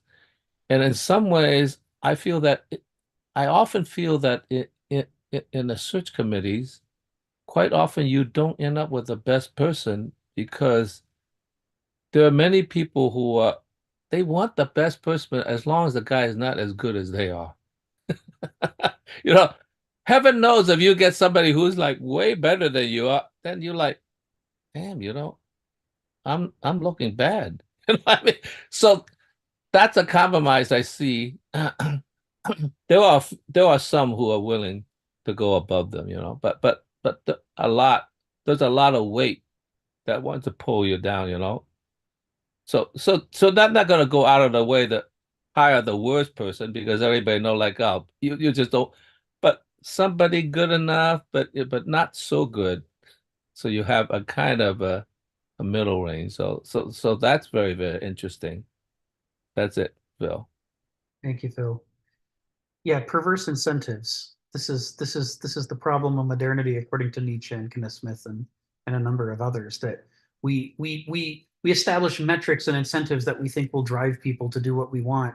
But there's the law of unintended consequences means that those incentives don't only have the positive results that the designers of the systems hope they will, they also have a whole host of negative consequences as people begin to optimize not for what's really needed, but for the metric, because they need their paycheck, right? You got to be able to pay your bills. Go ahead, Sharon. Phil's last comment, search committees choose the best person for the institution. Not necessarily the best, but the best for the situation you're trying to fill, having sat on many. But I want to say something, and I guess I come by this because I see how I'm different from other people, from my father, because you talk about the Olympian kind of religion and the Christian religion. And one of the basic tenets of the Christian religion, you talked about the hand going through the cloud. One of my favorite sentences, it says, for God has not given us a spirit of temerity, but of power and love and self-discipline. And that is the internal drive that I inculcate. They're the external factors there when you take them into account, but it's your internal drive that keeps you striving with your sense of curiosity towards it. And that's all I have. There's great stuff. I mean, when we finish the ancient section and start into the medieval section, we'll do a lot of discussion about these texts. And part of what's so amazing about it is that it's such a melange of, on the one hand, kind of the ancient ethos is all throughout. You could tell Greeks were involved in writing this stuff down. There's a lot of ancient ethos just throughout it. And it sort of sits in an uncomfortable mixture with the more medieval stuff. It's like you sort of end up having to pick and choose which, if you ever are of a medieval temperament, you're more likely to quote some passages. And if you're of a more ancient temperament, you're more likely to quote other passages. And some of them just don't fit well together. So Sharon, you're raised with this heuristic, Yes. impulse culturally. And when you open the Bible, as a result, those passages that preserve the arete and the pursuit of Yes. excellence, they just sing to you. They just call out. There they are, and you can't miss them. This issue, whereas somebody else, like the people in the U.S. that you met who didn't want to strive, they'd open the Bible and those passages would do nothing for them. They just turn the page. They barely notice it. And then later there'd be some passage about, God will solve all your problems for you, that for you did nothing because you're like, that's not interesting to me. But for them, they're like, here it is, my answer, my salvation. I don't have to work. It's like, this is, Correct. this is not so much, in saying this, I'm not saying, well, the Bible's full of problems. What I'm saying is it's like what we see in the world around us is so much a part of who we are, what the nature of our character, so we can look at the exact same thing and walk away with opposite impressions, depending on if we have opposite characters. And this is what this paragraph is about here. He's talking about, cosmology, earth and air and fire and water. But of course, what he's really setting up is douloi and banausoi and aristoi, which he's going to talk about later. So what that the different natures see reality in different ways. They had this shared upbringing, and that's what this paragraph is going to talk about what did they think the cosmos was like, but when they came to interpret what it meant, well, it depended. Did they have the soul of a doulos or the soul of a banausos or the soul of an aristos? Which character is considering this situation? So yeah, I'm glad you brought that up. It's when we get to the medieval section, I have a whole bookshelf full of kind of biblical scholarship that I'm really interested in bringing into this, but we'll see what happens. Could I ask you a question about that diagram? Yeah. Yeah, because that diagram, earth, water, air, and fire. Yeah. Yeah, that's the four elements. Okay. For this one here? Yeah, Yeah. that's the four elements. Okay. So, but what those four elements are, I feel as more of an internal thing versus external. So I see the contrast between internal and external rather than the way you describe it, because they feel like that's the way the world is, you know? In terms of modern science, I guess in terms of Copernican revolution, in terms of I guess the materialistically oriented world, then in a sense, obviously that's false. There are many more elements, okay? It's not that obvious. Well, I mean, depends whether you are looking at from the outside, whether the outside in or the inside out. Right. That's what I'm saying. Okay. Right. So if you look at it from the inside out, is the outside might not be the way it is. It seems like a projection of the inside because it really feels correct. Okay, that's what I'm saying. Right. Whereas you're looking from the outside in, what we contemporaries call, like objectively, then the elements are much more diverse and much more kind of concrete. They're like trying to force the external objectivity to force your feelings into objectifying those things. So I think I kind of, because when I first looked at it, it seems like the Earth Center universe, like you feel it and you see it like this way and you see it out this way. And then the Copernican revolution said, no, the Earth is not the center of the universe. You see it from out here, like a reflection, like looking this way. So I guess in a way I'm caught in the middle. I want to look from the inside out, but I also want to look from the outside in. So is there a conflict between those two ways of looking at things? I mean, did Copernicus like flip that around and said, no, objectively is really an external point of view? I'll answer you. So the intent of this isn't to talk about the planet Earth. Yeah. It's to talk about the substance. Yeah.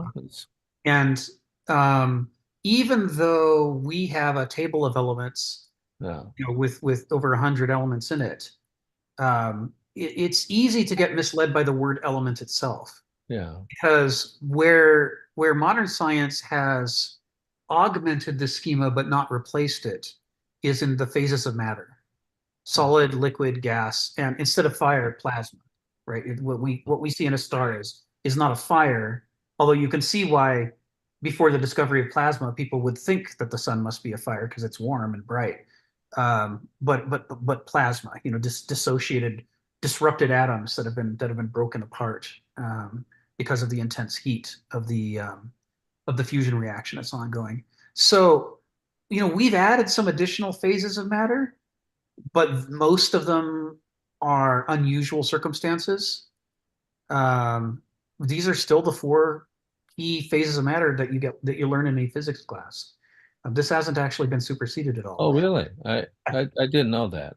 Yeah, solid, liquid, gas, and plasma is still the kind of spine around which we've maybe there's another 4 to 8 phases that we found under special circumstances, like under extremely high pressures, or like what's inside of a neutron star is a different phase of matter. But under normal circumstances, this is still mostly it. So what's happened is that the Greeks looked around in their world and they could tell that these phases were separate from each other, but they didn't have scientific apparatuses with which to try to establish why they behave the way they do. So for them, they conflated the material makeup with the phase of the matter. And we've in physics learned to separate the two and say that you can have different elements that could be solid and different elements that could be liquid. Even the same element could be solid or liquid or gas under different circumstances. So we've refined it, but we still built off the same base system. What they're trying to talk about then partly overlaps with what you're saying, though, because they saw the rock under their feet as primarily being Earth. They saw that the seas rested atop, lakes rested atop the Earth. They saw that the gases they thought of air. Interestingly, I just learned this in Cornford's book. They didn't think of air the way we do.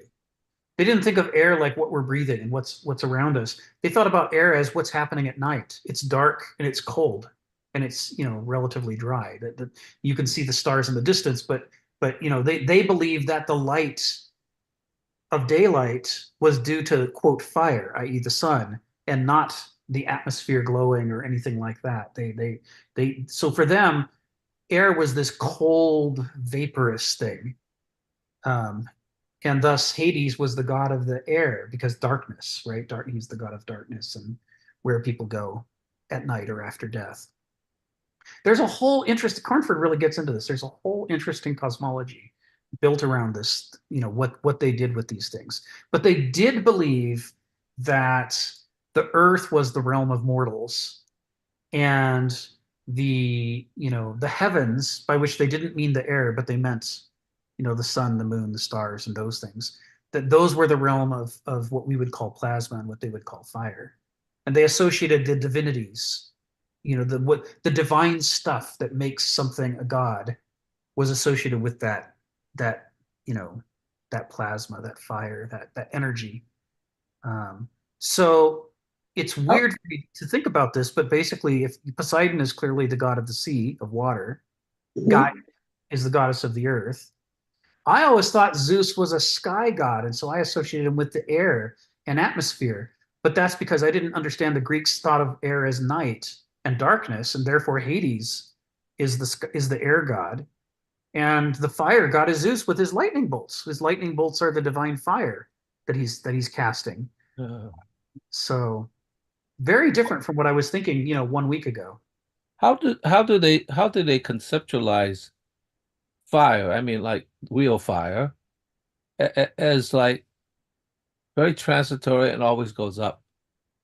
I mean, like, does that going up is connected to this sun and the cosmos? Because it's less dense. They understood this concept of density. And so they believed that the fire had to go up because it was being pushed out of the way by, you know, the earth and the water and the air, which were denser than it was. And so they're seeing matter as of its own accord, according to its own nature, segmenting into these zones, just like anybody can do in a scientific experiment in a chemistry lab, where you can get things to precipitate out and, you know, or evaporate off of something. That's what they thought was going on. They thought the whole world was based on that structure. That's where this diagram comes from. Kenneth didn't draw this diagram, I'm pretty sure, although I could be mistaken. But I know in general, the Comics Journal commissioned artists to do very, very quick illustrations to go with his articles. And sometimes they were on the money, like this is a pretty accurate drawing of the layers. And sometimes they were abstract, and sometimes they were just way off. Kenneth would talk about that, but there just wasn't time, right? He'd send in the column shortly before the deadline, and, you know, Gary Groth would say, Bob, you're free, quick, draw such and such, and they would, and they chuck it in there. And that's I think the origins of this diagram. So Sharon, what's on your mind? I have a question, because Phil brought up about the model of Copernicus, but that one has the sun at the center, not the earth as in this one. So it's different, right? Right. That's right. So, and the second thing is, what we're talking about is in the middle of this paragraph, and I'd like to read it because Phil mentioned it. It says, all these elements rise or fall with respect to one another, ascending or sinking according to their inherent pile or kind of matter. The four elements anatomize different modes or states of matter. Nature itself thus represents a hierarchic order with one element, fire, as Heraclitus so perspicuously saw, serving as the very aristocracy of nature, a patent expression of the passionate, questing, and metamorphic character that marks Aristotle. I think that's beautiful. Yeah. Sorry. It's a great summation, right? Yes, yes. They saw them directly interrelated with each other. Yeah. Which is what Phil was asking just now, I think. Yeah. So, you know, we've had some discussions, I think a year or so ago, about form versus matter. You know, where we've talked about the mind as imposing a form upon the matter, and that one of the big differences between the medieval conception of God and the ancient conception of God is the medieval conception is that God is above nature and he can do anything he wants with anything. So there's like no limit to miracles. Anything could become anything at any time if God wants it that way. The matter imposes no restrictions upon the form that the craftsman wants to, you know, the great designer wants to create. But the ancients didn't believe that, right? They thought that the gods were part of nature, expressions of nature, not above it. And therefore, they have the same problem in an immortal level. They have the same problem that mortals have, that you can't make matter do whatever you want it to do. You have to respect its character, and its character will create a frame for you that tells you what the range of options you have are. Phil will know this as an artist, right? The medium he's working with, you know, he's going to do something different with watercolor than he's going to do with, you know, oil-based paints for sure. You know, and God help us if he pulls out a spray paint can. I mean, the matter you're working with changes what you can do with it. And just like a stonemason and a carpenter have to do different things because of the nature of the stone and the wood. The term for matter that they use is Hülle. That Y is pronounced like the umlauted U in German. Hülle. Like, so when I say Physis, that's the same Y. So that's the word for matter. But whereas the English word matter just means, you know, stuff, the end, period. There's nothing more to be said. The Greek word hule inherently carries with it all these connotations of matter has a character of its own, and that's going to dictate what can or can't be done with it. And that when we call it matter, when we call it hule, we're saying that, we're implying that somewhere there is something imposing form upon it. The word doesn't stand in isolation. It stands in a relationship to the concept of form that's attempting to shape that hule. and that there is a tug of war between the shaper and the shaped, as far as, is the shaper respecting the limits of the hule or not? And if they are respecting it, then they can maybe accomplish what they want with the matter. But if they're not respecting it, they're going to be foiled, because the character of the matter is going to assert itself and resist, being drawn past the boundaries of what it's able to do according to its nature. So all of that sort of tied up with that word hule. And that means that when you think about earth, fire, air, and water, the big things that the Greeks are thinking about is each of them has its own separate character that's different from the others. And that character determines what it will or won't do, what can or can't be done with it, in exactly the way we were just talking about. And of course, as you carry it through, and he draws the connection between fire and Aristos, he's therefore showing the way the Greeks are reasoning. The same is true of human beings. Each human being has their characteristic nature that determines what they can or can't do, and how you can or can't motivate them to do things. And if you attempt to get a person of a certain character to do something that's outside their nature, it's not going to work out. You're gonna end up with every bit as much a disaster as if you try to build a suspension bridge out of tissue paper. You're using the wrong stuff to do the thing you're trying to do. You've got to figure out which stuff it is. And this is a little uncomfortable because, we're talking about people as stuff. You've all seen the internet meme about things go wrong when you start to love things and treat people as something to use. But when you're thinking about anthropoculture and how do we design our culture to try to be healthy and sustainable, you sort of can't avoid these questions of what are the roles that people can have? What can we do, and how can we relate to each other in a healthy way or in an unhealthy way? And in that mode, we end up with the paradox that a human being in that context is not only an agent, right? Someone who's trying to shape the world to meet their needs and desires, but they're also hule, their matter being shaped by the culture at the same time. We are both form and matter when we're talking about questions of social design and evolution. Stephen, come off mute and tell us what's on your mind. Yeah, I'm just going to say that in the modern world, not to overlook the Protestant Revolution, whether I agree with the Protestants, whether I think they have faults, okay. Some people would prefer the Catholic devotion to art. But this was one of the great revolutions.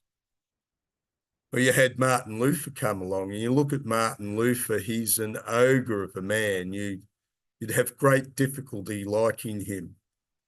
And yet this guy was one of the foundation stones of the modern world. I mean, if he had fronted up to me in Worms or whatever it is with his long list, I'd say, Martin, don't make waves, go home. Now, of course, when the Protestants broke away from the Catholic Empire, because the church was an empire, it had been an empire since the time of Constantine, beside the secular empires and nations. And these nations broke away. But what happened was, of course, they created the state church, which became the oppressive authority, a bit like the Catholic Church. And then you had the nonconformists, the more extreme example of the Protestants, who demanded their own individual spirit, their own individual outlook.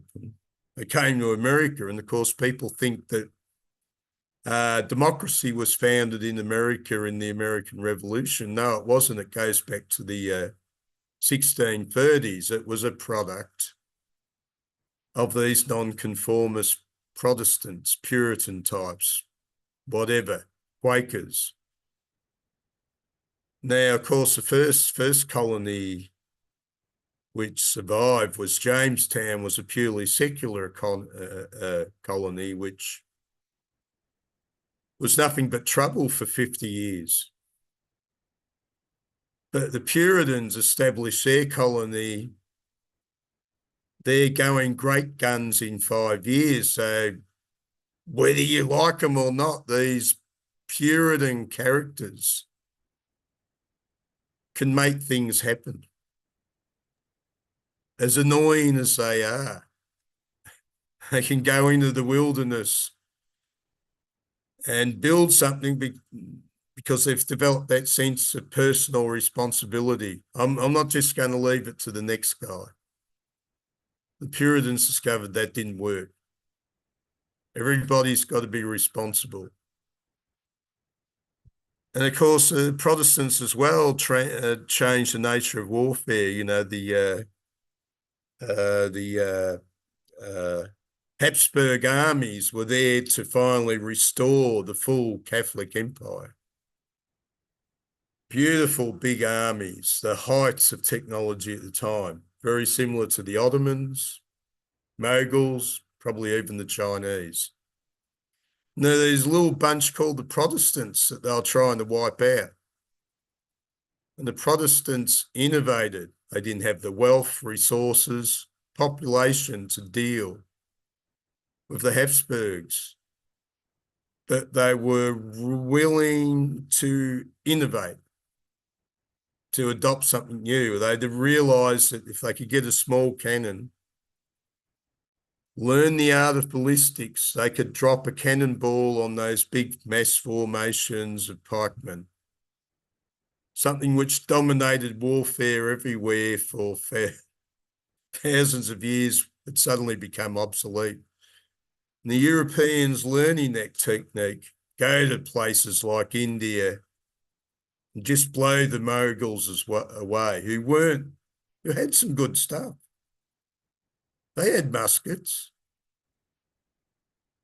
But, you know, the Protestant Europeans had just developed that ability to go the step further. So, I mean, when Sharon's talking about the attitude that, yeah, if you want to get somewhere, you got to some degree, rely on your own ability and not expect others to get you there. You need to use your own determination. And yeah, this has gotten lost in the modern world. I was going to say further, you know, looking back at some of the text was a bit earlier, just a few paragraphs earlier.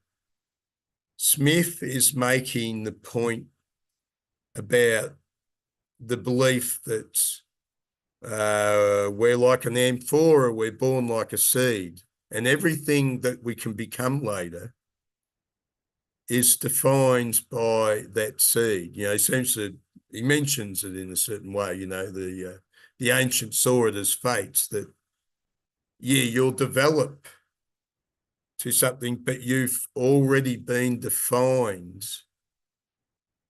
by what you were in the beginning, that you've brought forth your hidden talents, but those hidden talents were within the seed, so to speak, within that original basket. So that's a curious question. Yes, we can evolve and bring ourselves to I can become the acorn that becomes a great oak tree when fortunately many other acorns never make it. But is Smith saying that we can never really be anything beyond what was in the acorn? That's a good question. Of course, what we're doing here is not so much saying what Kenneth Smith thinks, but we're saying what Kenneth Smith thinks the Greeks thought. So, you know, what did the ancients think about that? And in general, they thought two things that work together in a dynamic way to make this a complicated answer. But the simple part of the answer is, on the one hand, they believe that, you know, you can't become something you don't have the potential to become. And in that sense, if something is within your capabilities, then there are some seeds of that within you, in your character. You know, and if nobody can see it in you right now, maybe not even you, but it's actually there, it means that it's hidden, it's cryptic, waiting to be expressed, waiting for the right circumstances to allow the seed to, to sprout. So on the one hand, it would seem to be fatalistic. You can only become what you already are. But on the other hand, it is a huge chastening for any attempt on one person's part to tell somebody else who they can or can't be, because that character is hidden and there's no way that the other person can fully know what could come out of that person. That's why they say, don't say that a man's life was happy until he's drawn his last breath. Because you don't know, at the last minute, something might come out of his character that you didn't know was there, but that was forming the whole time and that turned his whole life, into a different meaning. You just don't know. And I guess the third part of this is that they do believe that you can cultivate your own character. And if you cultivate your own character, then over time, through the habituation we were talking about last week, through the habits of life, you can change your character. And now you have new capabilities, new seeds, that previously weren't so developed. Well, it's a bit like the story of there's this guy walking along the street and everyone thinks he's the idiot of the street. And they've marked him down, they've pigeonholed him, and they all just laugh at him, and he's a daily laugh. And then one day he goes and, builds a business empire. And that really annoys him. Mm-hmm. That really annoys the public. They've pigeonholed you. They thought they had him pegged. And then, bang, he's bucking the system. Right. Yeah, it's this is the thing, most the crowds, the herd, can't stand that. I was warned this by guys. He said that you look at a gang, in the workplace or something like that, and they pigeonhole everybody. And if you suddenly break the mold that they've put you under, it cracks them up. Yes. Well, and this is Nietzsche's critique of modernity, is he says we take that resentment for granted as human nature. We assume people have always been that way because everybody we know, has experienced that. It's all around us. But Nietzsche's argument is it hasn't always been this way. There were epochs in which people expected you to produce things they'd never seen before out of your character. They knew that character was like that. So they would welcome it. Not in all circumstances at all times, but in general, they were waiting to see if you would bloom and flourish and show something new. And in the medieval era, the answer to how people would respond is, well, it depends on if you're running with or against the dominant orthodoxy. So, if you're running with the dominant orthodoxy and you show something brilliant and new, then they're like, yay, you can be the founder of a whole movement of monks or nuns, or we'll get a whole thing launched around you. But if it was against the dominant orthodoxy, they might hate it and try to stop you. And Joan of Arc, of course, is the fascinating example because she's an illiterate peasant girl, presumably no charisma, no education, no nothing. And thanks to her, the French managed to reverse the 100 Years' War against the English because she manages to unite this whole movement of people who've had it with the incompetence of the French nobility. And of course, unfortunately, the French nobility were offended. they turned her over to be murdered, on trial. So, it's not like everybody was always better than us at this, but it is true that it is core to modernity that, we really have limits to how much we want you to, we really want to be able to pin you down because we think it's an inalienable right that we've been granted by our creator to be the objective people. And so if we look at you and say, you'll never amount to anything, we are role-playing the medieval god. We believe you are required to stay in the box we've drawn for you. And if you don't, it's some kind of trespass against our freedom to label you. And this is a level of modernity moderns don't like to talk about, is that we feel like we have a right to categorize everything and that things should stay in their boxes. And it really pisses us off when they don't. And this is not a universal human thing. This is our epoch. This is our zeitgeist and how we've been acculturated. There were always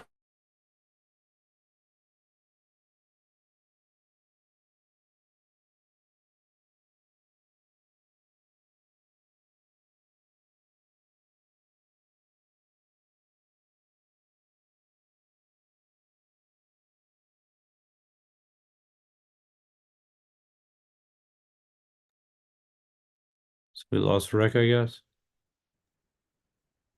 Or is it? I'm not getting a stream from him. Well, we got the image, but no word. He's not flowing. You know what I mean? He's frozen. Water's turned into ice. Matter does have its. Yeah, I was about to think that, the agent part is being lost to the form. Well, I was going to ask him about. He disappeared now. He's gone. His internet probably went down. Yeah, I think so. Maybe David shut him down. I noticed David disappear. He's usually. Are they on the same coast? Yeah, the same coast. Yeah, but so am I on the same coast. Oh, and you're still here. Yeah, you're in California, right? Yes. Right. That's right. Maybe the alien invasion has started on the West Coast. Remember, AT&T had a major problem last week. Yeah. Yeah, it's the system. Let's see if we can pull it off. Well, I don't know if he knows to come back in. He'll come back. He probably has no internet. Yeah. He could use his phone, I'd hope. No, I don't think so. Well, maybe one of you could answer a question that I was going to ask him. Because this thing about form and matter, I mean, one of the mysteries of Heraclitus, of course, one of the most quoted statement was, "You can never stand in the same river twice," right? Mm-hmm. So he seemed to be suggesting that paradox in that statement is solved by the relation of form and matter, because the matter of the river is always changing. It's flowing, and you can't stand in the same thing. But the form of the river is still there. You know what I mean? But the matter does affect the form. In other words, sometimes it wash away the banks. Sometimes it overflow the banks. So in some sense, there's an interactivity between the form and the matter, and they both have their own structures in a way. So that's, once you see it that way, then you see the duality, and there's no longer, there's no longer a contradiction, at least. It may still be a paradox, but it's not a contradiction.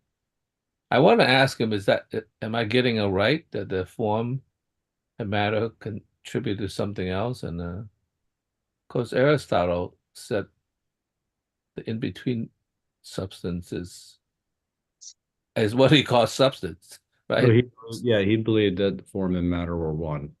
Yeah. The And substance is that between substance was not just matter, it's like the relationship of form and matter. Yeah. That's right. Yeah. That's right. David's given a military order, hold. Who has? David Riol, he said, I said we've lost Rick, and he said, hold. So that means you can't advance, but don't retreat either. Uh-huh. Well, should we start digging trenches?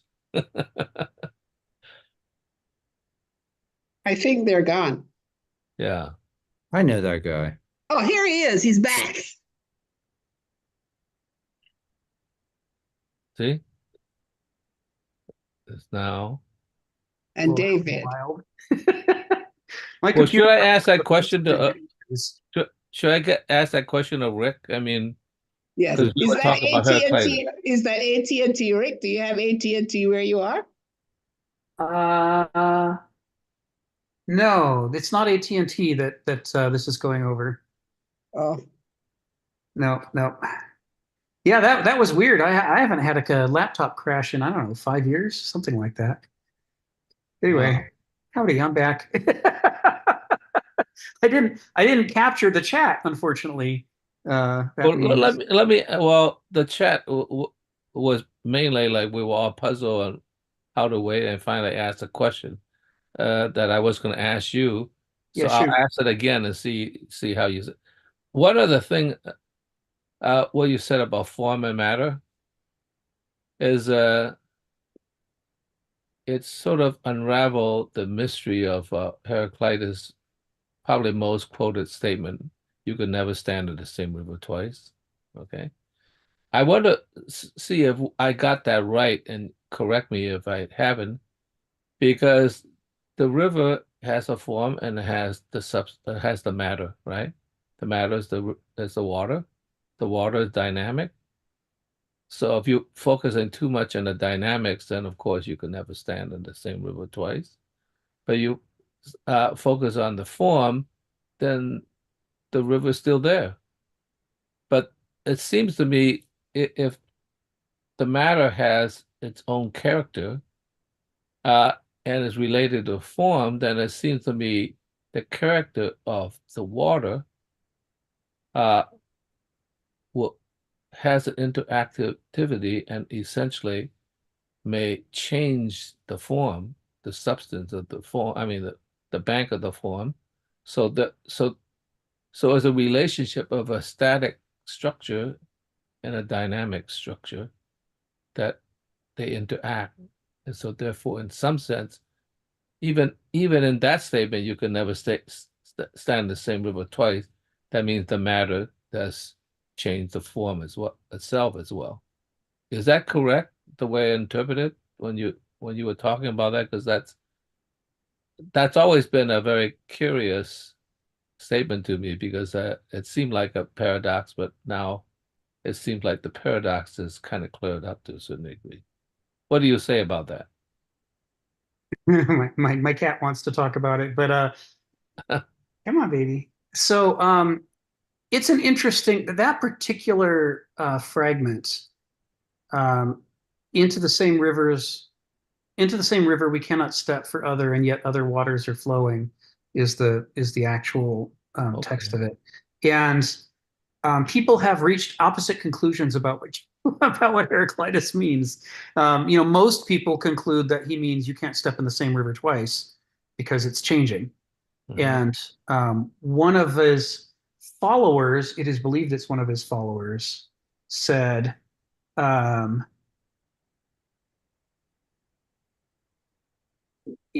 we step and we do not step, we are and we are not. And another one is said to have said you can't even step into the same river once because you're changing in the process of stepping, and so is the river. So the evidence we have suggests that the Heraclitean movement interpreted this as an extreme statement of dynamism. People who don't like that, who would like to capture Heraclitus for the side of unchanging reality, emphasize the fact that he said the same river. They say, aha, he said it's the same river. And that means it didn't change, right? It's just the nature of rivers that water flows, but it's that the river didn't change. So, we have rescued reality from this concept of change and can take it back to the perfect Parmenidean realm of things that don't ever change, and change is just an illusion. So it all depends on who you listen to. But it seems pretty clear what Heraclitus's intent is. It seems to me. Every time I say it seems to me, I'm making a little joke. Doke moi, the origins of dogma. It seems to me is considered the thing that fools say, because they're overemphasizing their own parochial experience. And I do, and I acknowledge it. But it nevertheless, having spent a lot of time with Heraclitus, it seems to me that it's pretty clear he's talking about a world of flowing, a world of dynamism. And you don't need and part of the reason is you don't need the river fragment to tell you that. It's because his word for nature is phusis, which means becoming. And you really can't reconcile the concept that the fundamental quality of nature is that it is always becoming something else with the idea that he doesn't believe in transformation. It must be that the people who are arguing that he's arguing in favor of a static universe are wrong, that they're projecting their own desires, ideological desires onto his river statement. So now your question had more nuance than that. And that's entirely appropriate because, Heraclitus is full of nuances and paradoxes. So, is he talking about a river anyway? It's like, what is our actual subject here? Cornford's book has shaken me up a little bit on this stuff. Not dislodged me, but shaken up my certainties and made me want to read more deeply, because Cornford argues that the Greeks didn't think of phusis as the big container that contains everything exclusively. They said they did think that, says Cornford. There's plenty of evidence that they thought, the universe equals nature equals phusis. That's the big thing.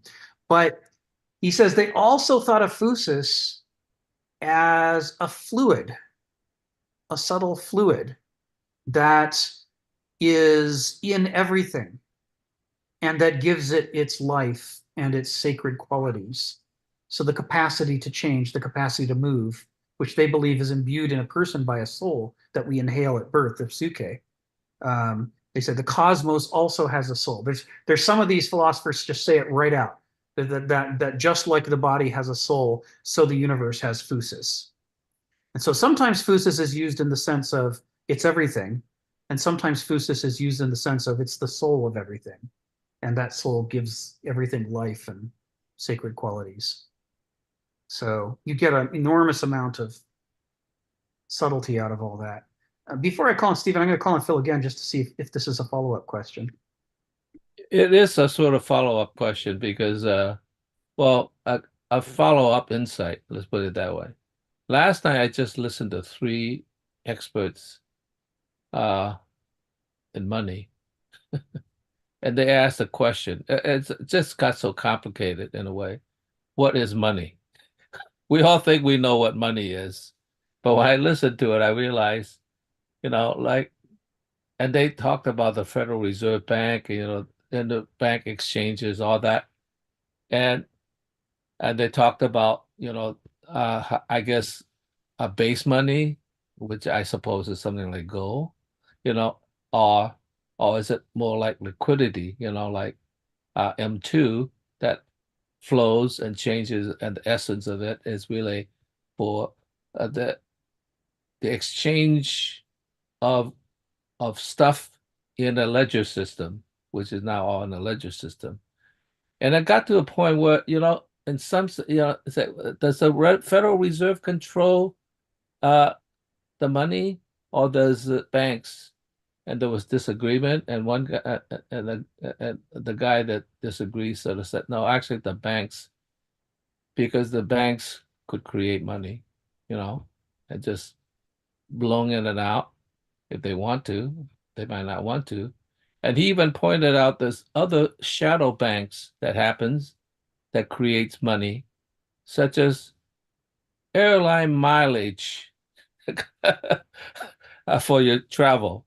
Some people, use that as money, and they could actually give it to somebody else and as exchange for their bicycle, as an example. And that's money. So all sorts of creativity that mankind could create money in a sense. And so and he's talked about the euro dollar system, which is a shadow money. There's all sorts of exchanges based on collateral that is sort of like temporary money that people create. And so it turns out that it is a very fluid process that we don't even have any control over. We don't understand, and the people who don't understand it very well think that, of course, it's base money. So you got to get some gold, a lot of gold, but gold is inefficient. In other words, it is money, it will be accepted unless something really drastically changed. But in a sense, you can't lug a pile of gold over by a house. A house is money. It's just a very sort of back money. In other words, you can't exchange your house quickly. It has to go through a process. So all this stuff, it's a relationship between the fluidity of exchange and I guess the stability of maintaining wealth. So it just got so complicated. It's like, God, this is really not about money. It's Yeah. really a philosophy in the Yeah. fluid dynamics of philosophy versus a static system. And so I wrote to a philosopher friend of mine. I suggested you got to watch this video because it's not about money at all. Although it tells you a lot about how complicated the whole thing is. But it's actually telling you about how the intellectual structure and the creativity that exists and creates a fluid dynamic that actually is constantly changing, and it changed throughout the thing. Yes. So then I wonder, like, which come back to this question: are human beings, at least the way Greek sees it, special in the sense that they have this special power of thinking and creativity that they could actually invent new structures in a way? To what degree? Because they certainly had art and all that, and like whereas like we presume, although sometimes I doubt it, I really actually doubt it, that animals, they have habits, they have behavior, whatever it is, but they don't have the kind of creativity that in a sense, that's why they can never invent money. Although I haven't seen this video, but I saw apparently a cat. Supposedly, I should watch this video that took a leaf to the bank. Yes. Yes. I saw that. I saw that. And that's really interesting. Like, I guess you It's a figure fish out, store, right? It takes a leaf to a fish store. yeah, right. It just Give me a seems like fish. he's figured out, like, if human beings could do that, I'll just do it. Yes. And crows do it. Yeah. Crows So do this it. is very, very interesting. So there's creativity, at least learn creativity in Yes. animals, though. So that's Yes. very, very curious. So I want to ask: is uh, are we the beings that actually could create, could acknowledge being in a creative sense, or other animals could have? So it's a very, very interesting situation. Yeah. Certainly we have intense powers of abstraction that allow us to come up with things and even want things that no other animal would come up with or want. But that doesn't come from nowhere. They have the same capability. It's just it's in their case it's tethered to their gnosis, to their begriff, to their experiential mind. Their planning mind is a sub. It's a servant.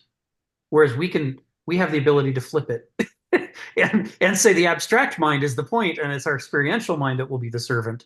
And that's a trick that, as far as I know, no other animal does. Um, but we'll be exploring this for years to come, I'm sure. Stephen, what's on your mind? Yeah, I'll just bring up the point of Heraclitus. So you're saying it's not necessarily a river. Well, I'll go back to being a river, say, and of course, when you're in a naive state, say when you're a child, you go think, there's the creek. That's the same creek I saw a year ago. I'm in my little town. It's the same town. Or maybe they made, if you build a new building or something. Quite shocking when they build a new building. Yeah, of course, then one day you come and you think about that river and you, of course, think, oh, well, the water's made of atoms. No, that particular set of atoms have flowed into the sea. There must be a new set of atoms making up the water. So it's not the same river. It's a question of perception and how perceptions guide us. We perceive that there's something called a river there. I suppose we're getting to sort of the Kantian questions now. And of course, for all intents and purposes, it pretty much works. Yeah. I want to go and catch some fish. Well, the river. I want to build a bridge over the river. Well, yeah. I'm not going to build a bridge unless there is an obstacle like a river. So the perceptions work there too. So there's a whole series of perceptions at work. So the question of becoming, we're not just dealing with what is the objective fact, as Kant famously claimed, we can't fully understand the truly objective fact. We're limited to our own perceptions. So this is a question of becoming and being perceptions. Right. And somehow an unchanging category can work for a long time and be an effective guiding reality. And yet becoming can rise up and become important by a certain point. Thanks. Thanks, Stephen. Yeah, this is that weird feature of the cosmos that sufficient quantitative change, when things get complicated and complex enough, transforms into qualitative change. And we start to see new emergent properties of nature that we never could have deduced from the simpler situation. So water is a classic example because H2O is a molecule that's so simple that almost everybody can memorize its ingredients, and even remember its Mickey Mouse shaped structure, right? It's like, okay, 2 hydrogen ears and an oxygen face. It's Mickey Mouse. And yet, water is almost never in that form. I mean, almost never, because you put 2 or 3 water molecules together, and they start changing each other into these more exotic forms using hydrogen bonding, where they sort of pull off one of the hydrogen atoms. One of the ears comes off and wants to stick to one of the other to one of the other oxygen molecules. They start to create these chains and webs, and odd structures. And there's basically no end to how far they'll go in modifying each other. So that's something that oxygen and hydrogen atoms don't do by themselves. But you get the 3 of them together like that and put them around other molecules, and they exhibit this new behavior. It's bizarre. And it's one of the great challenges for human beings, especially intellectuals, in trying to understand the world is the world would be simpler if we could just reduce it down to its smallest constituents and only have to keep track of those and assume there are no other laws at work. But the idea that new laws seemingly emerge out of nowhere when the numbers get big enough is deeply frustrating to reductionists. It's the 20th century. If you read the literature, the scientific literature, there are endless tug of wars between reductionists and non-reductionists about the nature of the cosmos, because it's that we want it to be simpler, and all of this stuff. This is one of the things that Cornford talks about in his book. All of this stuff flows directly out of the Ionian philosophers who were trying to jettison the life and divinity out of matter to simplify it down to something that could just be explained as quantitative change. That's where atomism came from. Leucippus and Democritus are trying to simplify the picture by eliminating divinity from it and saying it's just little marbles bouncing off each other. So this is a place where this term hylozoism or hulozoism is really good to hang on to here. The Greek conception of hule, matter, is that it's not just stuff, but it's alive. The hydrogen atom and the oxygen atom have things they want to do. They don't need a brain or a neuron to want it, but you put them near each other and by God, you will see them do it, right? They're going to do the thing that they want to do. They need to do it. And that it's easier to explain that by saying, maybe life doesn't require a cell. Maybe we can talk about electrical charge or gravity as a kind of willfulness. It's a kind of intelligence. So much of the public I meet, they're all infused about AI coming along that's going to do everything for them, or self-driving cars. And of course, I know enough to realise well, that would work if we could simplify our environment down to a level. Yeah, once you've taken out some of the complexities, no problem with self-driving cars. That's the right. trouble is we live in a world which is still just too complex. Same more with complex than we AI. want it to be. If we could Yes. simplify reality down to what AI Yes. could deal with, That's right. no problem. Maybe we That's should right. go there, guys. Just get rid of all those annoying characteristics in reality, which are Simplify. unpredictable. That's right. That's right. So when we read this paragraph, even though they seem to be talking about matter, earth, fire, air, and water, the Greeks seem to be talking about stuff. It's important to understand that for them, stuff is not what it is for us. Stuff also is alive and intelligent and actually sacred. That there is, there is divinity in things that the medieval religion didn't see any divinity in. The medieval church needed to extract the divinity out of nature in order to make nature subservient to an absolute God who exists before and outside the cosmos. But the Greeks didn't have that theological problem. So for them, it made more sense to say everything has its daemons, right? There's not a quite Heraclitus though. fragment. Sorry, go ahead. The pagan spring had a saint associated with it later. Right. If it was one of those springs that, what do they call them, that rise up continuous, which famously at one point was in Jerusalem. Yes. Which attracted all the attention. Yes. There must be some spirit there. Well, That's now right. there's a saint. That's right. So yeah, in the Middle Ages, the medieval church is running around everywhere that the pagans saw daemons as existing in various springs and so forth. And they're like, no daemon, there's a saint. And it just happens to have the same name and the same festival and the same day you celebrate it. But it's absolutely not a daemon. We're not, none of that. It's a strictly Christian phenomenon. And they had to do that everywhere in Europe in order to try to stamp out the old religions.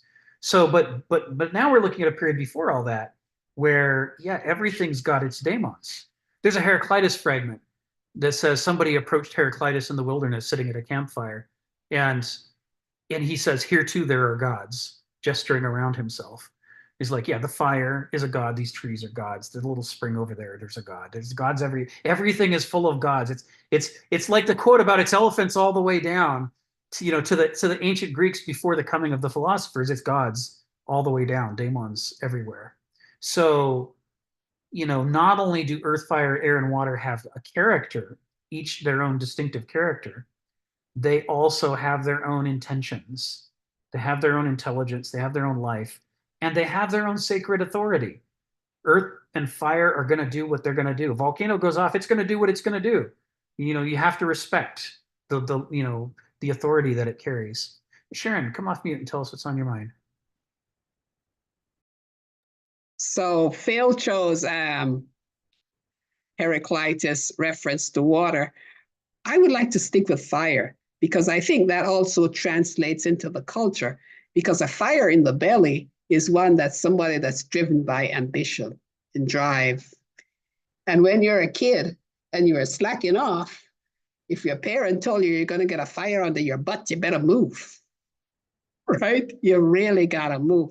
And then the other thing I wanted to bring up was, and then I want to finish that paragraph before I get ahead of myself, because of something you just said. And it says, and we may also comprehend from this mythic significance of the celestial realm or heavens that made them seem a divine authority over men's soul in the enduring Hellenistic cult of astrology. Now, that I think is pretty profound also, because astrology is not really divinity, I don't think. Not to us. Yes. We're moderns. But it was to the Greeks that, that is all about that's the realm of the gods, right? That's the realm of fire, the divine stuff. So of course it has authority over us. Of course Jupiter determines what we're going to do. I mean, that's Zeus. So astrology is exchangeable with divinity for the Greeks. Used to be. It's not anymore. Yeah. And then the last thing I wanted to say, because Phil talked about our creativity. And this is a sidebar, and I don't know if any of you are jazz fans, but my favorite jazz musician right now is John Baptiste. And John Baptiste just got married to Zuleika, who's got really terminal cancer. And they survived this really horrific episodes in their young lives by their creativity. Right. And I think you've seen American Symphony, which has been nominated for an Academy Award. Yes, that's all about their creativity. And creativity comes from the human spirit under duress. And duress means you want to invent something to make people better, or you're in pain. Right. And so, yes, we do have a tremendous potential to be creative. Yes. This is the ancient perspective, right? That we can never assume that we know the limits of another person's soul, or even the limits of our own character. We surprise ourselves too. We might have things in us that we don't think are there, that we could, we could accomplish more than we think we can. So all of this is here in this conception. Another thing Cornford talks about is the idea that when Thales and Anaxagoras and Anaximenes and Anaximander and Empedocles, when these first philosophers are beginning to philosophize, we always thought that they were inventing this stuff, like scientists, that they were looking at the world and drawing these conclusions. But Cornford's argument's the opposite. He says this is all religious stuff, all of it. And all they've done is jettison the Olympian gods, because this is what they used to believe before they even adopted the Olympian gods. This was part of their sacred understanding of the cosmos and how it worked. You go back to the old fertility, rituals that predated the Olympian gods, and everybody in the tribe had to have some responsibility for part of the world. Whether it was, you're the one that's growing the wheat and you're the one that's keeping track of the sheep. The original clan system, the totem clan system, was based on what is the part of the natural world that you're responsible for, that better than anybody. So you're the ones who do that, right? You're the experts on this area. And that in the beginning, way back when, people would dress up like the sheep. They would wear wool, or they would weave their clothes from the plants that they grew. They were mimicking and being like the part of the natural world that was their particular responsibility. And so this idea of dividing the world and all of it, the entire cosmos, the entire circle of everything, including time, into these neat categories that account for everything, like earth, fire, air, and water, this goes way back. I mean, maybe it goes back to before they entered Europe, back when they were, living, when they were Yamnaya people, and the Indo-Europeans were just beginning to be born as a people. Because we see the same thing among the Aryans in India. We see it among the, we see it in Persia, we see it in India. Wherever the Indo-Europeans spread, they carried these same ideas with them everywhere that they went. So they're probably really old. So Cornford points out, it's hard for us to read their discussion of these elements the way that they meant it, because for us, it sounds like it's becoming atheistic, right? It's like, oh, they got rid of the Olympians, so now they're atheists. It's like, oh no, they were religious long before they picked up the Olympians. It was just this is the foundation, if you will, that the Olympian religion was erected atop. And by pulling the Olympians out of the picture, it doesn't remove the sacred quality, it intensifies it. Because now you don't have the distraction of Zeus and Ares and those guys. Now it's the stuff itself that's full of sacredness and intention and life and intelligence. Phil, come off mute and tell us what's on your mind. Yeah, I think I'm going to say something about language, but it's a little convoluted the way I must say it. Because it seems to me with the death of God, let's say, or the death of gods, we're left with the intellect, philosophy, as the retainer of the human spirit. And maybe that's the contrast between poetry and philosophy in a way. And I'll start back with my money metaphor. in that discussion they were talking about, somebody suggested, he liked this other guy. I forgot the other guy's name. He said he introduced that we can't talk about money without talking about moneyness, which is, which is exactly, this sort of like fluid flow of exchange of things. And so, and then they talk about, well, how do you control the moneyness? Because there seems to be a contrast between base money, which is gold, or something like gold, and then this sort of fluid exchange of moneyness in a way. And so, which by the way, it's interesting that, Plato talk about the goal as the highest thing, the soul, the gold soul, but this is base, the foundation of money rather than the top. And so it's interesting. And they were talking about how you control this flow in relationship to the base money.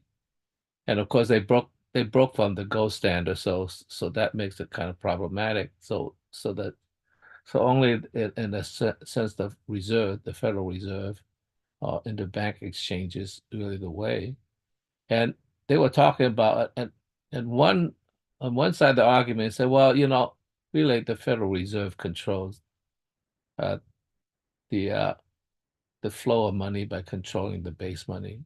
And she addressed it's kind of like musical chairs, right? Because with fractional reserve, you only have 10% that's required, right? So of course you play on the odds that not everybody, which is 100%, is going to come get the money. So 10% is sufficient, okay? So you have musical chairs. There's not enough chairs for everybody. So as long as the music is playing, things are flowing, the money's okay, the musical chair, because not everybody wants a seat, right? However, when there's a bank rush, suddenly there's not enough chairs, right? And so therefore you got trouble, and the flow of money, as moneyness begins to be stopped. And so the other guy who's on the other side, no, that's really not true, because the banks can mediate. The Federal Reserve puts out the chair, and they stop the music, and the chair, there's not enough chairs, but the banks could turn on the music. As long as the music is going, you don't need the damn chairs. Right? That's a problem. Okay. So the struggle between base money and the flow of money is the relationship between the music playing. Keep playing the music, and we won't need the chairs. Okay, so that was an interesting discussion.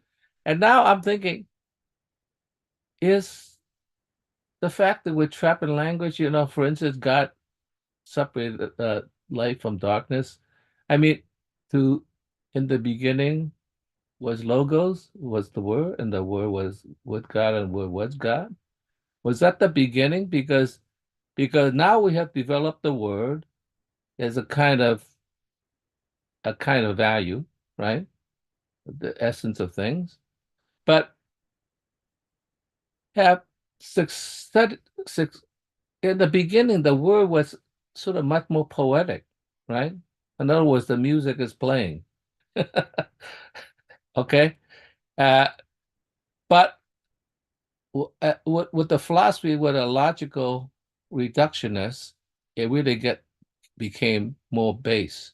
I'm wondering whether we have turned words into kind of like base money, right? And it's like we have to then invent something to, in a sense, create the flowing of the music. And I wonder whether losing this edge that we no longer respect the moneyness of the flow isn't a problem. Because I'm thinking, moneyness is kind of like, it's not a static thing. It's kind of like a verb, or, or essence. The essence of money is to move around so it flows and allows me to exchange my dollar for your oranges, and for that guy to exchange this dollar for, something else, and so forth. So flow. So is money and a dynamic structure, just as poetry makes language much more flowing and dynamic? And on the other hand, do we have an urge also to say, no, we need to find out what actually it is, right? Which is base language. And so I'm wondering whether we need to, and Heidegger is very, very fond of trying to change everything into almost a dynamic, structure. So I wonder whether we need to revive a way where language itself is fluid, at least in certain circumstances. I certainly do not want it to be fluid. For instance, I'm in the operating table. It's well, just let it flow. I mean, you have that quality, but you also have like the position. It has to be exact. Like, yeah, flow, but flow where? Like we let it flow, it could end up cutting a blood vessel.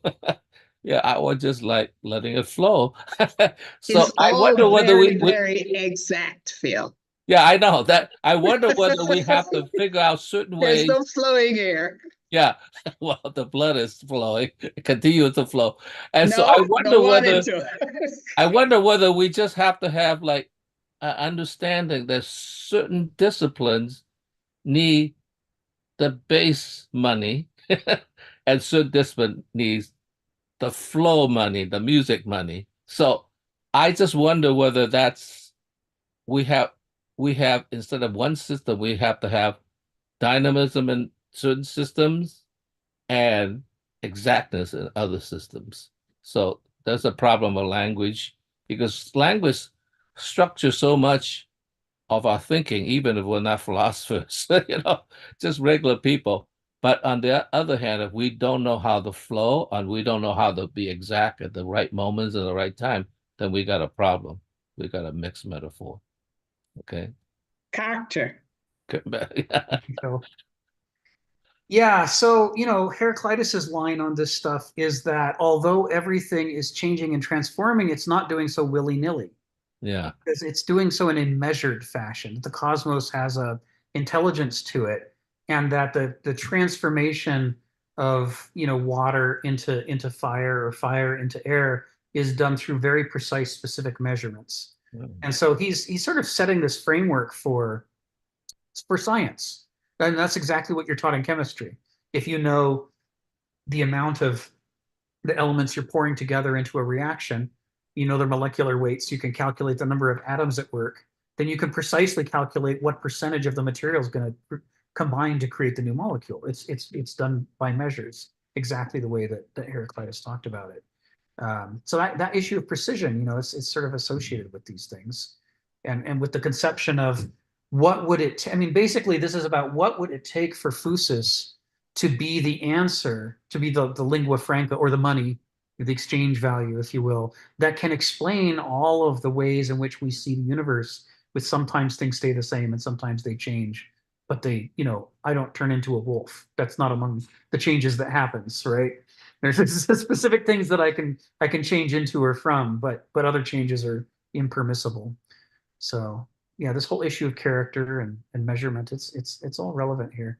Stephen, come off mute and tell us what's on your mind. I know we're at the end, so I guess I'll just start off and say that I spent a few years studying this whole business of the central banks.